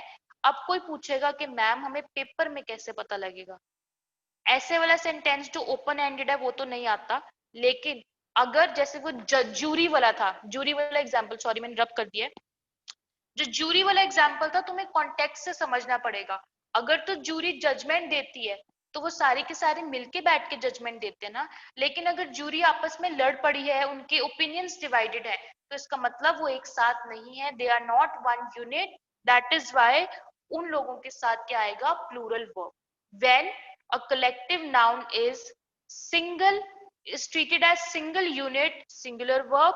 When a collective noun is treated as separate units, then it is plural verb. Is that okay? Okay for everyone? समझ आया? थोड़ा सा लॉजिक लगा के सोचना, सेंटेंस को समझना। अगर वो कलेक्टिव नाउन को एक यूनिट की तरह ले रही है तो दैट मीन्स कि सिंगुलर वर्ब लगेगा, अगर सेपरेट यूनिट्स की तरह ले रही है तो प्लूरल वर्ब लगेगा। चलो नेक्स्ट चलते हैं। अब कुछ बताओ, कुछ वर्ड्स होते हैं या कुछ चीजें होती हैं जो बाय डिफॉल्ट नेचर में हमेशा पेयर में एग्जिस्ट करती हैं, जैसे कि स्पेक्टिकल्स, चश्मा। नो मैटर व्हाट, स्पेक्टिकल्स में हमेशा दो ही लेंस होते हैं। बायनोक्यूलर्स, दूरबीन, यस एक्सीलेंट। जीन्स, जीन नहीं होता, जीन्स होता है हमेशा। सिजर्स, सिजर्स के हमेशा दो ऐसे लिम्स होते हैं जिससे वो काटती है। सो सिजर्स एक्चुअल में it exist in pair. Trousers, shoes, excellent. Shorts, socks, yes. नहीं, शर्ट्स कभी पेयर में नहीं होती, शर्ट हमेशा एक ही होती है, शर्ट इज ऑलवेज सिंगल। कुछ चीजें जैसे सॉक्स, तो तुम्हें पता है बाय डिफॉल्ट तुम दो ही सॉक्स इकट्ठे डालोगे। क्लोथ्स भी नहीं, क्लोथ्स भी नहीं। जो चीजें बाय डिफॉल्ट नेचर में हमेशा प्लूरल फॉर्म में एग्जिस्ट करती हैं, लेगिंग्स, ग्लव्स, वायर, वायर कैसे, joggers, yes, joggers is a kind of pants. और हेडफोन्स, हेडफोन्स भी ऐसे बने होते हैं ना दोनों कान पे लगाने के लिए। और ग्लव्स लिख दिया मैंने, ग्लव्स। और नहीं, लैपटॉप कैसे पेयर में एग्जिस्ट करता है शरीफ, लैपटॉप डज नॉट। नहीं नहीं नहीं नहीं नहीं नहीं नहीं, लैपटॉप नहीं आएगा।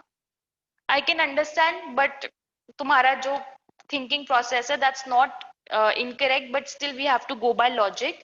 जैसे सिजर्स होती है, जीन्स में हमेशा टू लेग्स होती हैं, टू लेग्स होती हैं, ट्राउजर्स में भी, शूज में भी there always two shoes, shorts में भी ऐसे करके दो निकर्स बनी होती है, सॉक्स में भी तुम दोनों सॉक्स इकट्ठे ही डालते हो, joggers is also type of pants, headphones में भी you have two hearing units. उसके अलावा anyone with any example, any other example? Forceps, forceps ना एक टूल होता है जिससे तुम छोटी छोटी चीजों को उठाते हो। स्लीव्स, ठीक है, स्लीव्स भी कह सकते हैं, चलो। अब ये सारे जो वर्ड्स है ना, इनके साथ हमेशा, इनके साथ हमेशा हमेशा प्लूरल वर्ब लगता है, ठीक है। इयररिंग्स, हाँ ठीक है, इयररिंग्स भी कह सकते हैं, इयररिंग्स। अच्छा है, तुम लोगों ने अच्छी एक लिस्ट बनवा दी है मेरी। तो इन जो वर्ड्स के साथ ना हमेशा प्लूरल वर्ब लगता है, क्योंकि हम इनको by default in nature, by default in nature इनको दो मान के चलते हैं। For example, my spectacles, sorry my spectacles are on the table, ठीक है, are on the table, that means कि मेरे स्पेक्टिकल्स को मैं हमेशा प्लूरल मानूंगी। Similarly, my shoes dash in my closet, क्या आएगा यहाँ पे, इज के are, my shoes dash in my closet.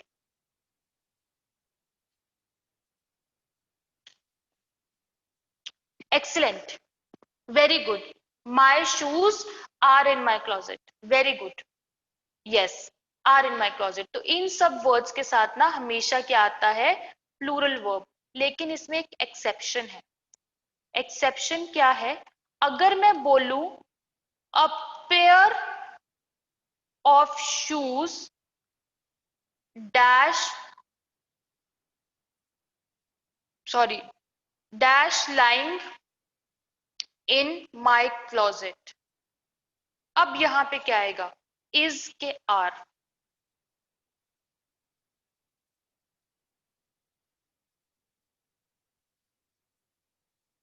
Yes, अब देखो यहां पे मैं शूज की नहीं बात कर रही, मैं यहां पे बोल रही हूं एक जोड़ा जूते क्लोजेट में पड़ा है, सॉरी एक जोड़े, एक जोड़ा जूते का क्लोजेट में पड़ा है। तो यहाँ पे मैं जो बात कर रही हूँ ना, मैं वो एक पेयर की बात कर रही हूँ। एक पेयर यहाँ पे क्या है, सिंगुलर, तो इसके साथ वर्ब भी क्या आएगा, singular. Yes, a pair means एक जोड़ा, एक जोड़ा जूतों का मेरी क्लोजेट में पड़ा है। अगर तो मैं सिंपल बोलती कि मेरे जूते क्लोजेट में पड़े हैं, तो जूतों के साथ क्या आता, आर। लेकिन इनके साथ क्या लगा दिया मैंने, पेयर, अ पेयर मीन्स एक जोड़ा। अब इन जो मैंने ऊपर रूल्स लिखवाया ना, ये इनके साथ ना ऐसे करके एरो डाल के लिखो, प्लूरल वर्ब, ठीक है, प्लूरल वर्ब करके लिखो। इसके अलावा इसके ना यहाँ पे, इसके लेफ्ट साइड पे लिखो, ऐसे करके ऐसे बनाओ, लिखो अ पेयर। जब भी मैं इन वर्ड्स के साथ अ पेयर लगा दूंगी तो मेरा क्या बन जाएगा, सिंगुलर वर्ब। अगर मैं इनको नॉर्मल यूज करती हूँ तो मेरा होता है प्लूरल वर्ब। लेकिन अगर मैं इन वर्ड्स के साथ अ पेयर लगा देती हूँ, that means I am talking about एक जोड़ा, एंड उसके साथ क्या लग जाएगा, singular verb. A pair of jeans, a pair of scissors, a pair of trousers, a pair of shoes, a pair of joggers, a pair of socks. Please give me, sorry, a pair of socks is lying in my closet. A pair या socks are lying in my closet. जब इनकी बात मैं normal करूंगी तो plural verb, लेकिन अगर मैं इनके साथ अ पेयर लगा दूंगी तो सिंगुलर वर्ब। सबको समझ आ गया ये वाला? नेक्स्ट चले, पक्का सबको क्लियर है?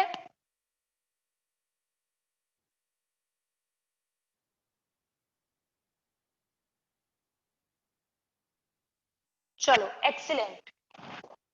किसी को भी कोई डाउट्स होंगे तो मुझे बता देना।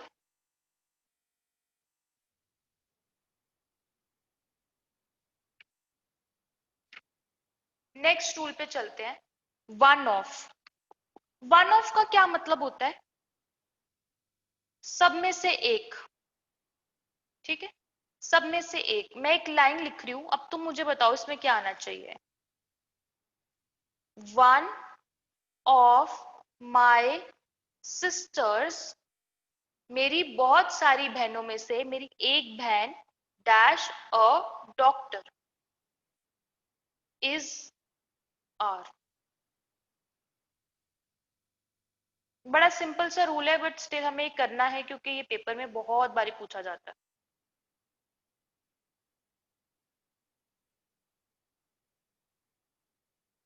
Yes, excellent. इज, क्यों? मैंने बोला one of my sisters is a doctor. One of का मतलब है मेरी सारी बहनों में से एक बहन ऐसी है जो डॉक्टर है।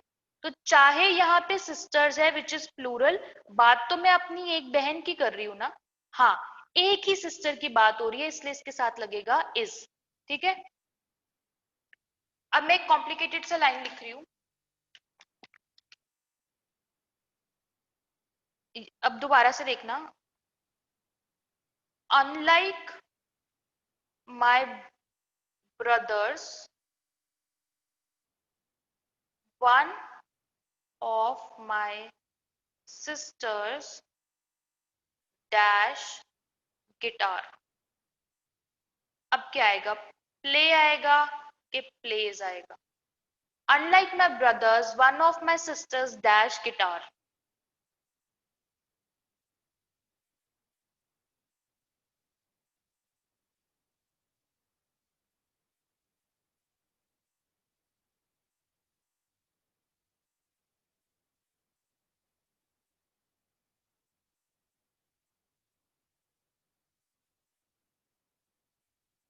Yes, excellent. यहाँ पे है मेरे भाइयों की तरह ना होते हुए मेरी सारी बहनों में से एक बहन गिटार बजाती है। यहाँ पे मैं स्टिल एक ही सिस्टर की बात कर रही हूँ, सिंगल सिस्टर की बात कर रही हूँ। तो सिंगुलर के साथ कौन सा वाला लगेगा? एस या ई एस वाला। तो यहाँ पे आएगा प्लेज गिटार। अनलाइक माई ब्रदर्स, मेरे भाइयों की तरह ना होते हुए मेरी सिस्टर्स में से एक मेरी बहन ऐसी है जो गिटार बजाती है। तो वन ऑफ माई सिस्टर्स मतलब मेरी सारी सिस्टर्स में से एक सिस्टर गिटार बजाती है। सो यहाँ पे भी मैं अपनी किसी एक सिस्टर की ही बात कर रही हूँ, इसलिए सिंगुलर वर्ब ही आएगा। नेक्स्ट रूल पे चलते हैं। नन, नन का। अब तुम मुझे कह रहे थे ना कि मैम उसमें हम इंडेफिनिट प्रोनाउंस में नन डाल सकते हैं, डाल सकते हैं, नो वन या नन। बट इसका ना एक रूल थोड़ा कॉम्प्लिकेटेड है, समझ लो। अब मैं तुम्हें नन के हिसाब से बताती हूँ। जैसे सपोज करो मैंने लिखा none of us dash perfect. None of dash, sorry, none of us dash perfect.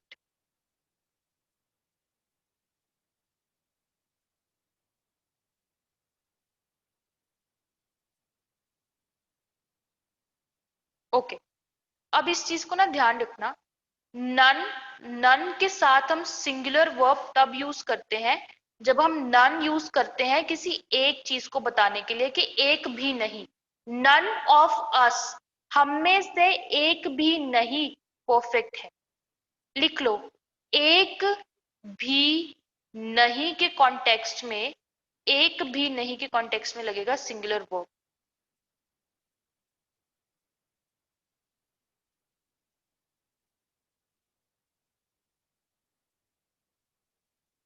एक भी नहीं, ठीक है। No one, not one, none of us is perfect, हम में से कोई भी परफेक्ट नहीं है। नेक्स्ट सेंटेंस देखो, none dash injured in the accident. None dash injured in the accident. Was verb में से बताओ, वॉज या वर्ब में से? वॉज या वर्ब में से?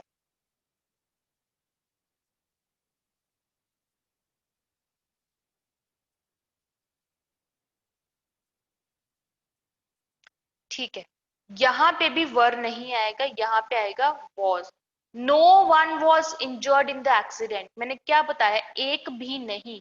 जब भी हम नन को इस कॉन्टेक्स्ट में यूज कर रहे हैं, एक भी नहीं, तब यहाँ पे हमेशा सिंगुलर वर्ब आएगा। मैंने बोला एक्सीडेंट में कोई भी इंजर्ड नहीं हुआ था, none no one was injured in the accident. यहाँ पे मैं इस चीज को बात कर रही हूँ कि एक भी इंसान इंजर नहीं हुआ एक्सीडेंट में। ठीक है, क्या तुम लोगों के रूल कॉम्प्लिकेटेड, आई थिंक तुम्हें समझ नहीं आ रहा ये रूल।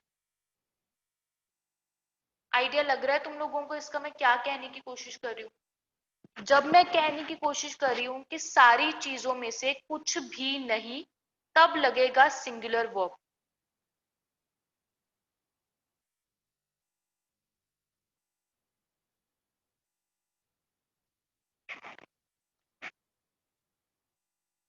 अच्छा, एक और एग्जांपल देती हूँ। हाँ, मैं एक और एग्जांपल देती हूँ, डोंट वरी, रुको।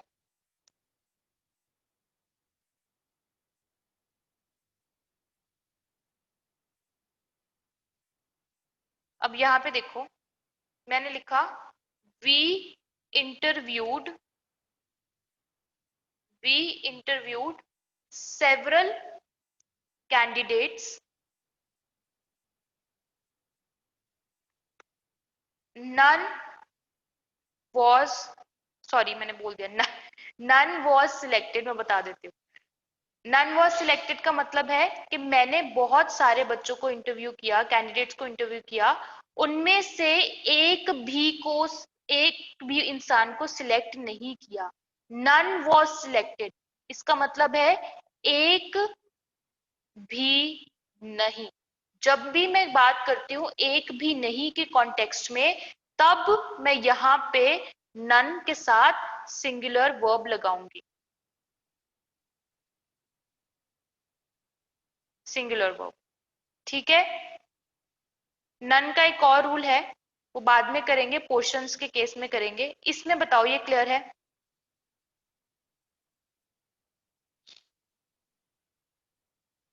जब भी मैं नन को कोई भी नहीं के केस में यूज करूंगी, कोई भी नहीं, तब हमेशा वो सिंगुलर वर्ब लगेगा।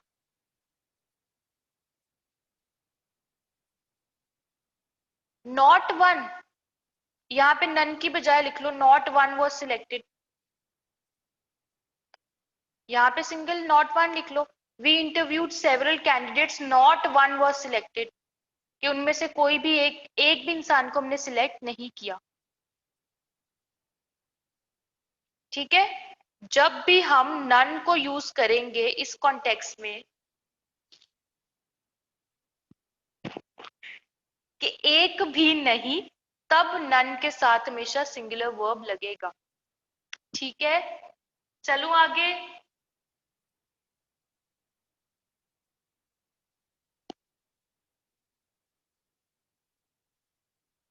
कोई बात नहीं, इतने डरने की जरूरत नहीं है, एग्जाम्पल्स करेंगे। मैंने काफी क्वेश्चंस बना के 40 क्वेश्चंस हैं जो मैंने आपके लिए भिजवा दिए हैं। एक होम शीट है, एक क्लास शीट है, प्रैक्टिस करोगे अपने आप आ जाएगा। थोड़ा रिवाइज भी करोगे, और anyway you been sitting with me for 1.5 hour, exhaustion सबको हो जाती है, डोंट वरी। आगे चलते हैं, let's move to next rule. अच्छा, ये वाला छोड़ दो। ओके, अब यहाँ पे आओ मेरे पास। यहाँ पे लिखा हुआ है connectives positives, the verb agrees with the subject mention first. अब ये मैंने एक हिंट रूल लिखा हुआ है, लेकिन अब तुम ना एक लिस्ट ऑफ वर्ड्स बनाओ मेरे साथ, मेरे साथ एक लिस्ट ऑफ वर्ड्स बनाओ। लिखो,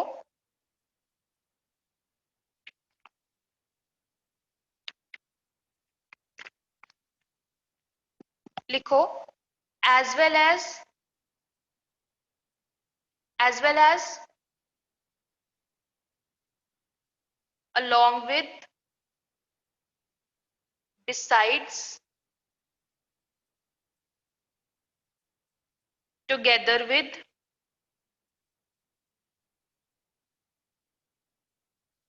including,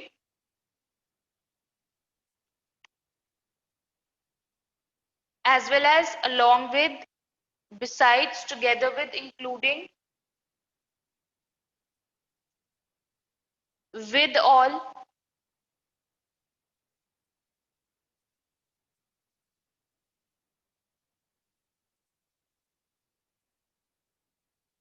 लिख लिया, लिस्ट लिख ली सबने?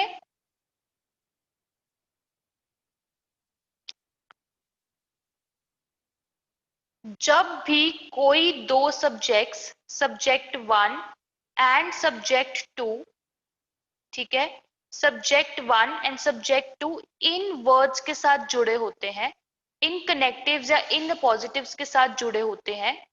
Fourth one, including, sorry, together with, as well as, along with, besides, together with, including, with simple भी with कर लोगे तब भी चल जाएगा। जब सब्जेक्ट वन और सब्जेक्ट टू इन वर्ड्स के साथ जुड़े होते हैं तो हमेशा जो वर्ब है that is according to subject one, verb is according to subject one. इसका मैं एग्जाम्पल देके समझाती हूँ, इतना नोट डाउन कर लो, then will move to example.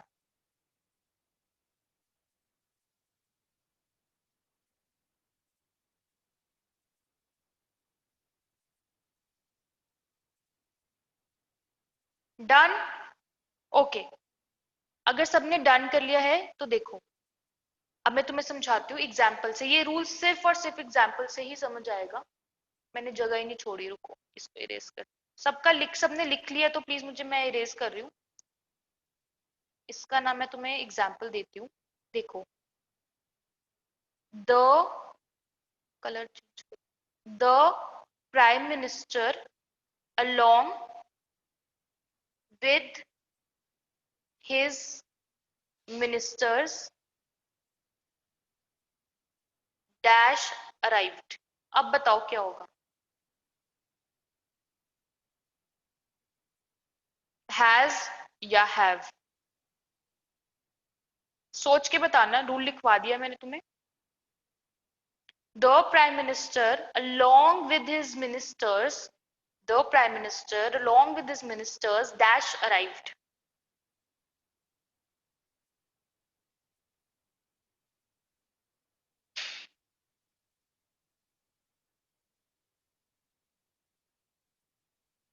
Yes yes। अब देखो मैंने तुम्हें क्या बोला, सब्जेक्ट वन और सब्जेक्ट टू क्या है, हिज मिनिस्टर्स, अगर वो जुड़े होते हैं अलोंग विद, पॉजिटिव्स या कनेक्टिव्स जो लिस्ट दी है, ठीक है, तो हमारा जो वर्ब है that is according to subject one. So subject one is the prime minister, the prime minister is singular, और वर्ब कौन सा लगेगा हमारा, singular. That means it should has, sorry, it should have S या ES, it should have either S और ES, तो बन जाएगा has. The prime minister along with his ministers has arrived. अगर ये सारा का सारा क्वेश्चन उल्टा होता, अगर ये क्वेश्चन उल्टा होता और इसके अंदर ऐसे होता, the ministers including the prime minister dash arrived, इस केस में क्या करोगे? इस केस के अंदर क्या करोगे बताओ? हैज होगा कि हैव होगा? दो ministers including the prime minister dash arrived. अब ये देखो again, subject one, subject two, they are connected by including. Okay, so मैंने आपको क्या बोला था, जब भी ऐसे वाले कनेक्टिव्स या पॉजिटिव्स आएंगे तो we will, sorry, our verb should be according to subject one। subject one here is plural, so यहाँ पे has ना आके केवल आएगा have। the ministers including the prime minister have arrived। is that okay with everyone? last 3 rules left, let's move forward। okay, yes। अब ना कई बारी हम देखते हैं कुछ सेंटेंसेस में ऐसा होता है,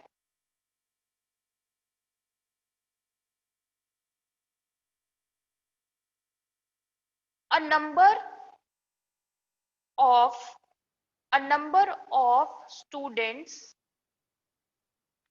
dash eating lunch. The number of student dash eating lunch. अब बताओ.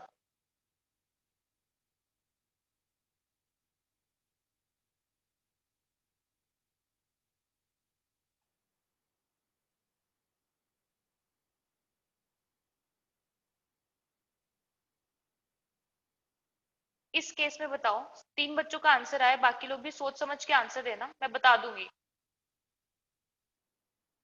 A number of students eating lunch. The number of student dash eating lunch.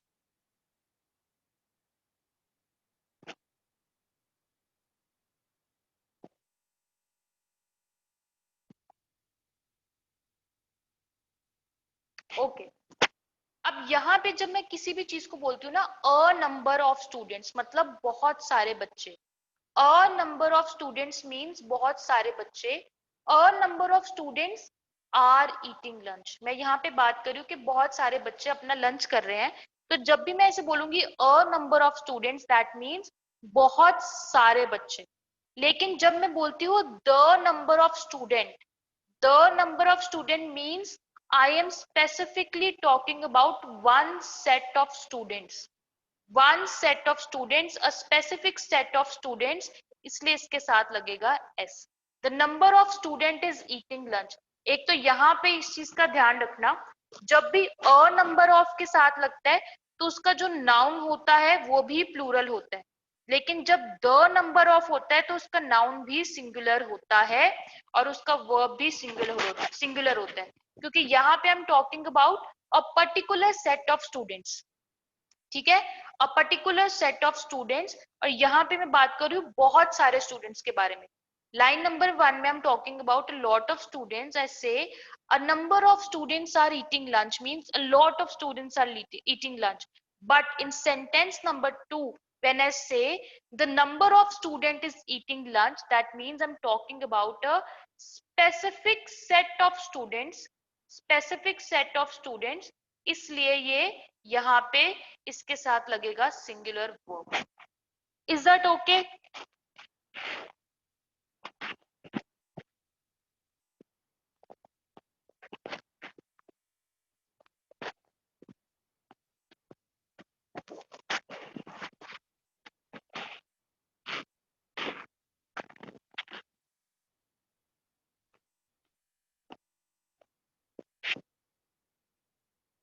ठीक है. अ नंबर और द नंबर में याद रखना, अ नंबर में लगता है प्लूरल वर्ब, द नंबर में लगता है सिंगुलर वर्ब. इतना सा याद रख लो, पेपर में जब भी क्वेश्चन आएगा एटलीस्ट तुम्हें ये पता होगा अ नंबर के साथ क्या लगेगा, प्लूरल वर्ब. द नंबर के साथ लगेगा सिंगुलर वर्ब. सबको क्लियर है? प्लीज सब जवाब दो मुझे. सिर्फ 2 बच्चों का आंसर आया है. सबको क्लियर है? तभी मैं नेक्स्ट रूल पे चलूं. किसी को कोई डाउट है तो we can discuss it.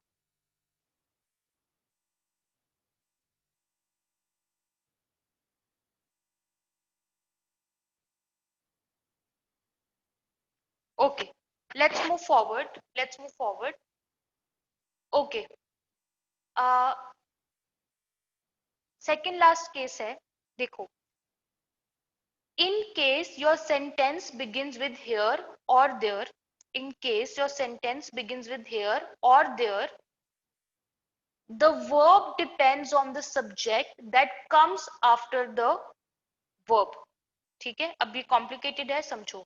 In case your sentence begins with here or there, the verb depends on the subject that comes after the verb. अब मैंने जो बोला है सुनने में बहुत कॉम्प्लिकेटेड है, समझोगे तो बहुत इजी है.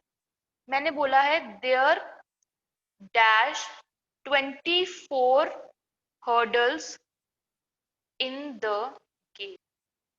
मेरा सेंटेंस शुरू हो रहा है देयर से, और ये वाला जो मेरा है यहाँ पे आएगा वर्ब. और यहाँ पे मैं बात कर रही हूँ 24 हर्डल्स की, दैट इज माय सब्जेक्ट. तो मुझे एक बात बताओ, यहां पे क्या आना चाहिए, देयर इज के देयर आर? देयर इज आएगा कि देयर आर आएगा? रूल को भी समझो, मैंने बोला in case my sentence begins with here और there, verb depends on the subject that comes after the verb. इस verb के बाद आने वाले सब्जेक्ट पे डिपेंड करेगा, यहाँ पे there is आएगा कि there are आएगा। तो सिंस यहाँ पे 24 हर्डल्स की बात हो रही है, प्लूरल की बात हो रही है, तो यहाँ आएगा there are। Okay, I will not use yellow and white, sorry. ठीक है, तो यहाँ पे आएगा are. There are 24 hurdles in the game, क्योंकि देयर, हेयर मेरा सेंटेंस देयर या हेयर से शुरू हो रहा है, यहाँ पे मेरा आना था वर्ब, तो मैंने बोला जो मेरे वर्ब के बाद सब्जेक्ट आएगा, मेरे वर्ब के बाद सब्जेक्ट आएगा, उसी के अकॉर्डिंग मेरा वर्ब होगा। There dash one, sorry, there dash one girl in the room. अब क्या आएगा? यस, यहां पे क्या आएगा, मैं बात, मेरे सेंटेंस शुरू हो रहा है देयर से, और यहाँ पे मेरा आएगा वर्ब, और मैं यहाँ पे बात कर रही हूँ एक लड़की की, कि मेरे एक रूम में, सॉरी, इस रूम में केवल एक ही लड़की है। So there is one girl in the room, there is one girl in the room. तो देयर या हेयर के केस में आपका वर्ब डिपेंड करेगा कि आपका जो सब्जेक्ट है, आपका जो सब्जेक्ट है वो प्लूरल है या सिंगुलर है। ठीक है, लास्ट रूल करते हैं आज के दिन का, that is rule number 14, that is portions. अब मुझे एक बात बताओ, before I start with portions, इतने सारे रूल्स करा दिए, 13 रूल्स मैंने करवा दिए, किसी को कोई प्रॉब्लम है अभी तक? Anything that you didn't understand?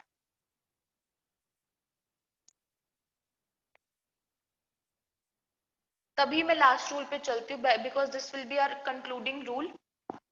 Any problem so far? सबको समझ आ रहा है? Because it is a very complicated topic. कोशिश मेरी यही रही थी कि मैं सारे रूल को ब्रेक डाउन करके आपको समझाऊं। Okay, good. अच्छा, अब नेक्स्ट बात करते हैं पोर्शंस की। पोर्शंस का मतलब क्या होता है, कोई बता सकता है? पोर्शंस का मतलब क्या होता है? Yes, excellent. पार्ट्स या हिस्सा। ठीक है, अब कुछ वर्ड्स हैं जो पोर्शंस को डिपिक्ट करते हैं, जैसे सम। सम मतलब कुछ हिस्सा किसी चीज का। majority, majority मीन्स 50% से ज्यादा, किसी चीज का 50% से ज्यादा हिस्सा is called majority। Next is all. All मतलब सारा का सारा हिस्सा। इफ आई से ऑल, दैट मीन्स सब कुछ, सब कुछ उसमें से, दैट इज कॉल्ड ऑल। ठीक है, उसके बाद मैंने बोला ओके, फ्यू और हाफ, नन। यहां पे नन एज अ पार्ट है, कुछ भी नहीं। वो वाले नन को और इस नन को कंफ्यूज मत करना, ठीक है। वन फोर्थ, ठीक है, ऐसे करके हिस्सा। Quarter, yes quarter, quarter of something. अब मुझे जगह नहीं है लिखने की, कहाँ लिखूं, एक सेकेंड, यहाँ लिख देती हूँ इसको ना, पार्ट्स और हिस्से को रख कर, क्वार्टर, क्वार्टर, ओके। और सॉरी, अच्छा, इतना तुमको समझ आ गया कि मैंने हिस्से की बात कह दी, दीज आर पोर्शंस। अब पोर्शंस के केस में सिंगुलर वर्ब लगेगा कि प्लूरल लगेगा, सोच के बताओ। In case of portions, will it be singular verb और प्लूरल वर्ब? सोच के बताओ।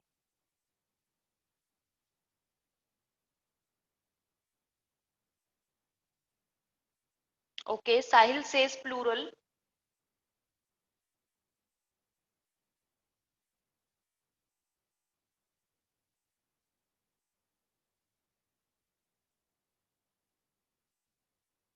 अच्छा, सबको लगता है सिंगुलर प्लूरल। अब मैं बताती हूँ, पोर्शंस के केस में हमेशा डिपेंड करता है कि मैं किस के पोर्शन के बारे में बात कर रही हूँ, किस के पोर्शन के बारे में बात कर रही हूँ, मेरा वर्ब उसके अकॉर्डिंगली लगेगा.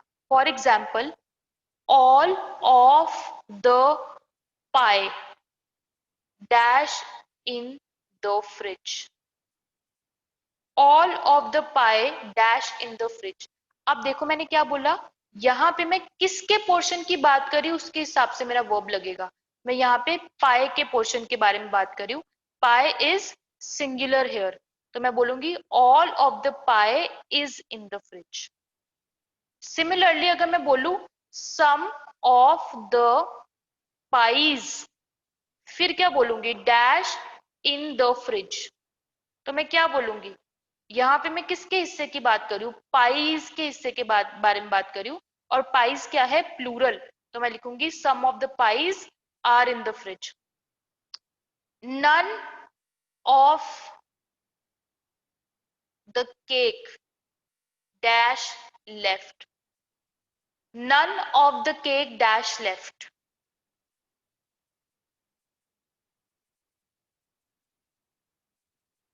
Yes, none of the cake is left, कि सारे के सारे केक में से कुछ भी नहीं बचा.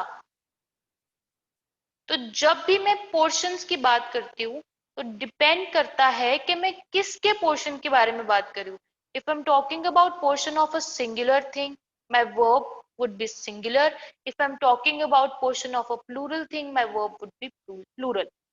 Half of the chocolates dash in the fridge. Half of the chocolates dash in the fridge.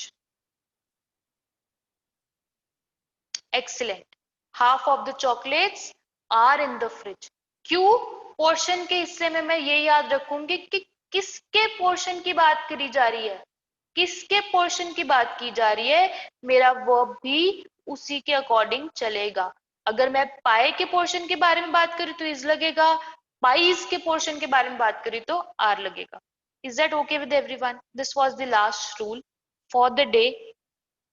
एक बात हमेशा याद रखना, जब कोई सेंटेंस में कुछ भी समझ ना आए कि मैम सिंगुलर लगेगा प्लूरल लगेगा, इतना याद कर लेना कि क्या सब्जेक्ट है.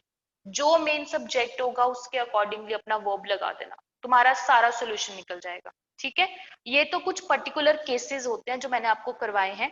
क्या सबको समझ आ गए हैं? Is it okay with everyone? Any doubts, anything that you didn't understand, अभी के अभी पूछो, क्योंकि we are going to do our sheet as well. Class की शीट भी करेंगे हम. अच्छा, अब मुझे एक बात बताओ, do you want me to do the sheet with you, कि ऐसा करें कि आप लोग शीट कर लो और एक दिन मैं तुम्हारे साथ डाउट क्लास रख लूंगी. वैसे मैंने शीट के अंदर क्वेश्चंस प्लस उसकी एक्सप्लेनेशन दी है, बी क्लास शीट और home sheet. Will do some questions, कुछ क्वेश्चंस कर लेते हैं एंड इसके बाद बाकी आप होमवर्क में कर लेना. कोई डाउट्स होंगे तो will keep a separate doubt class as well. Okay, okay for everyone. थोड़ा सा मैं आपको एक थोड़े से क्वेश्चंस करवा दे रही हूँ ताकि तुम्हें आइडिया लग जाए. तो अभी तुम्हारी स्क्रीन बंद होगी, जस्ट गिव मी 1 मिनट, मैं आपके questions, I will open your questions, just give me 1 minute.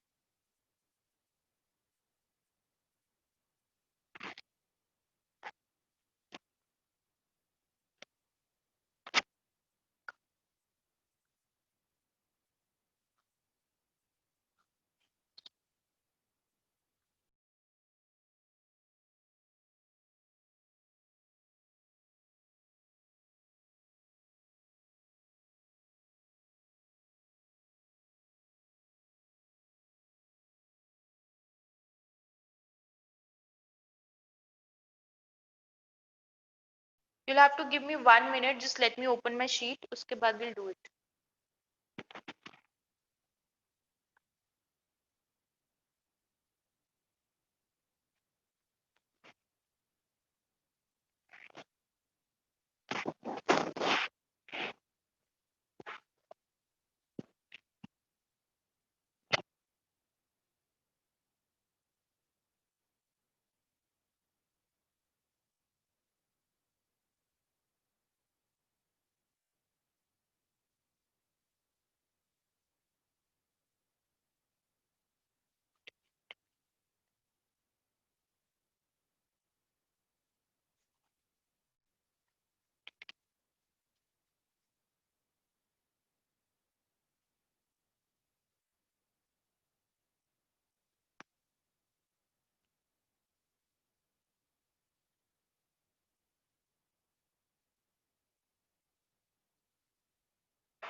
Okay देखो मैंने अपनी शीट शेयर की है तुम लोगों के साथ, क्या सबको दिख रही है?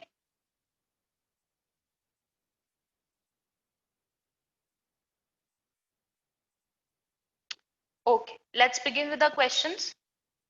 अपने क्वेश्चन स्टार्ट करते हैं।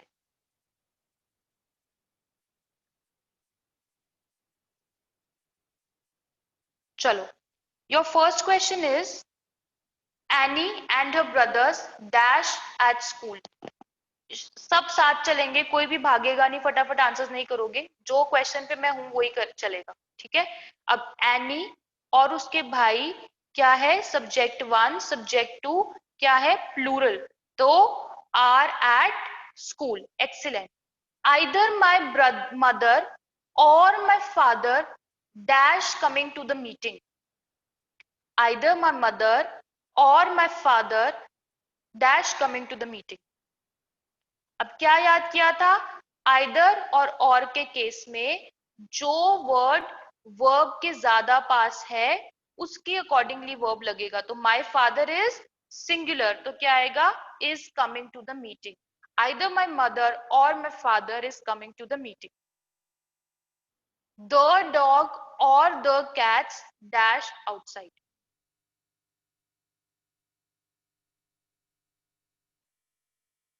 एक्सीलेंट। अब यहाँ पे देखो ये दोनों जुड़े हैं और से, और के केस में भी यही होता है, जो सब्जेक्ट वर्ब के ज्यादा पास हो। और कैट्स क्या है? प्लूरल, तो यहाँ पे आएगा are. Either my shoes or your coat dash always on the floor. ये तो हम कर चुके हैं। Either my shoes or your coat dash always on the floor. Excellent. Is always on the floor, या तो मेरे जूते या तुम्हारा कोट हमेशा जमीन पर होता है। तो आइदर और के केस में कोट is closer to verb, so यहां पे लग जाएगा is. George and Tamara dash want to see that movie. George और टमारा मिलके क्या बनाते हैं? दो सब्जेक्ट। ये क्या बना रहे हैं? दो सब्जेक्ट। और तुम्हें पता है दो सब्जेक्ट के केस में एस या ईएस नहीं लगेगा, यहाँ आएगा don't want to see that movie. Benito dash know the answer. Benito dash know the answer. Excellent. Benito does not know the answer. Benito doesn't, क्योंकि ये सिंगुलर है और सिंगुलर के केस में क्या लगता है? एस या ईएस। तो डजंट मीन्स डज नॉट, तो यहां पे आएगा doesn't. One of my sisters going on a trip to France. Yes, मेरी सारी सिस्टर्स में से एक सिस्टर फ्रांस जा रही है। मैं अपनी सारी सिस्टर्स में से किसी एक सिस्टर की बात कर रही हूं, एंड दैट इज, इसलिए यहां पे सिंगुलर आएगा, and that is. The man, sorry, the man with all the birds, the man with all the birds dash on my street.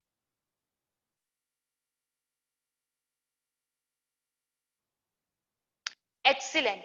अब यहां पे देखो मैंने तुम्हें क्या बोला था? विद के केस में सब्जेक्ट वन कौन सा है? मैन, और सब्जेक्ट टू है बर्ड्स। लेकिन मैं मेनली किसकी बात कर रही हूँ कि एक आदमी अपनी सारी बर्ड्स के साथ मेरी स्ट्रीट में रहता है।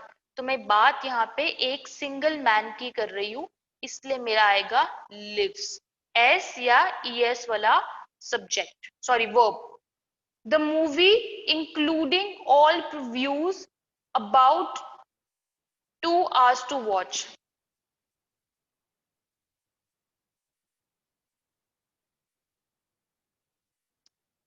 एक्सीलेंट। सेम थिंग अगेन, मैंने तुम्हें क्या बोला था? The movie including all previews. Subject one, subject two. अब यहां पे मैंने क्या बोला था? इंक्लूडिंग के केस में सब्जेक्ट वन के अकॉर्डिंगली हमारा वर्ब लगेगा। Subject one the movie singular, और इसके साथ आएगा takes. The players as well as the captain dash to win. Yes, the players as well as the captain, subject one है players, इसके accordingly लगेगा want to win. Excellent. Either answer dash acceptable, ये वाला question भी मैंने class में करवा दिया हुआ है।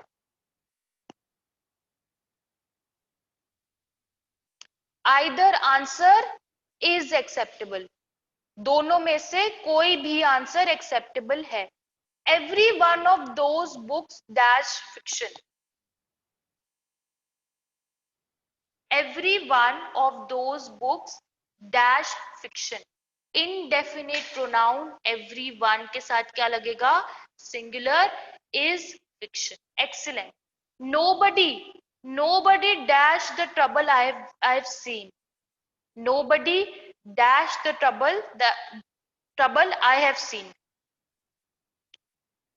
yes, excellent। knows, क्यों? nobody is indefinite pronoun, indefinite pronoun के साथ क्या लगता है? singular verb। dash the news on at 5 or 6। yes, ये रूल अभी करवाया था कि न्यूज के साथ हमेशा क्या लगेगा? Singular verb. खबर चाहे एक हो, खबर चाहे अनेक हो, it's always news. News is always, sorry, singular. So is the news on at 5 और 6? इज ठीक है। Next question, mathematics dash John's favourite subject while civics dash Andrea's favourite subject. सब्जेक्ट के चाहे नाम में एस आ रहा हो, सब्जेक्ट हमारा सिंगुलर ही होगा, हम एक ही सब्जेक्ट की बात कर रहे हैं। Mathematics is John's favourite subject, civics is Andrea's favorite subject। $8, $8, ये सोचने वाला है, सोचो।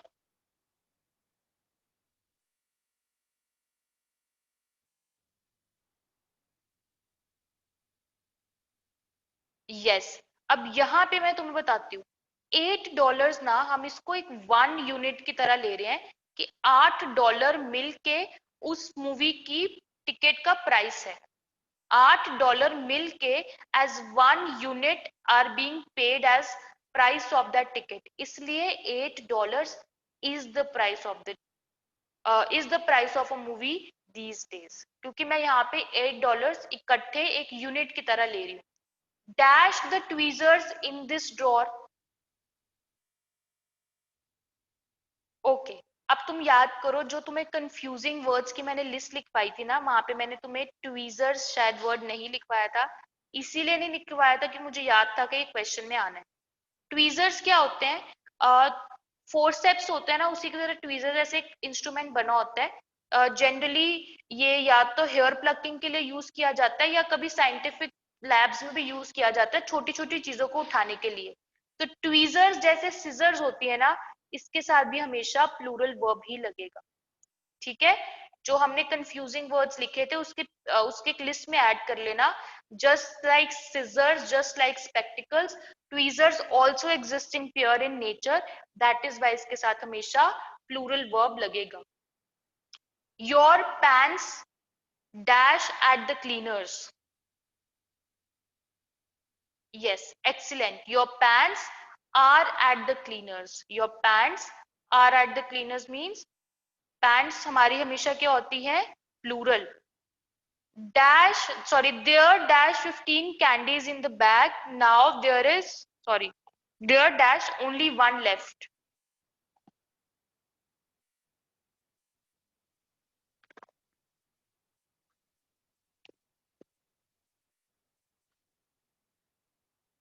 Yes, there were, यहाँ पे मैंने आपको क्या बोला था? There और here के केस में verb depends on the subject that comes after the verb. So there were 15 candies, क्योंकि 15 candies is plural। now there is only one left means one की बात कर रहे हैं, that is singular। the committee dash these questions carefully।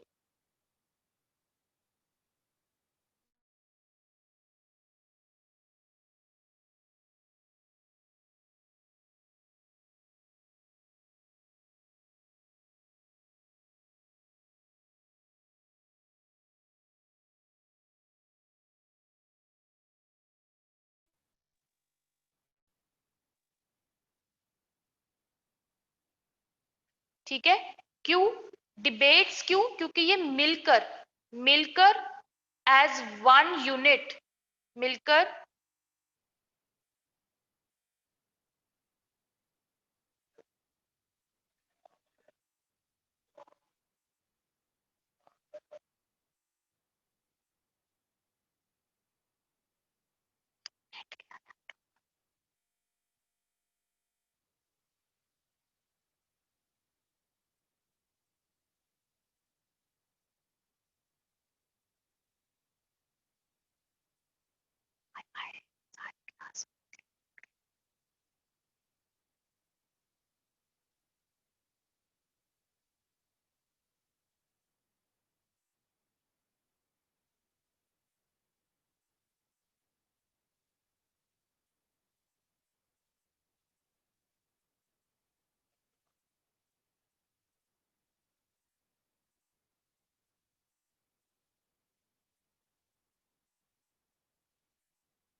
Okay, आप लोगों को screen दिखाई दे रही है? चेक करो। My internet got disconnected. Okay, सबको स्क्रीन दिखाई दे रही है? This is the last question for the day जो हम कर रहे थे, that is the committee debates these questions carefully. अब देखो कमिटी यहाँ पे एकजुट होके एज वन एंटिटी सारे क्वेश्चंस को केयरफुली डिबेट कर रही है। सो इसलिए हम कमिटी को एक यूनिट की तरह लेंगे और लिखेंगे डिबेट्स। तो ये हमारे क्लास के क्वेश्चंस थे। आई थिंक कोई डाउट्स किसी को आज के टॉपिक में, आज के क्वेश्चंस में?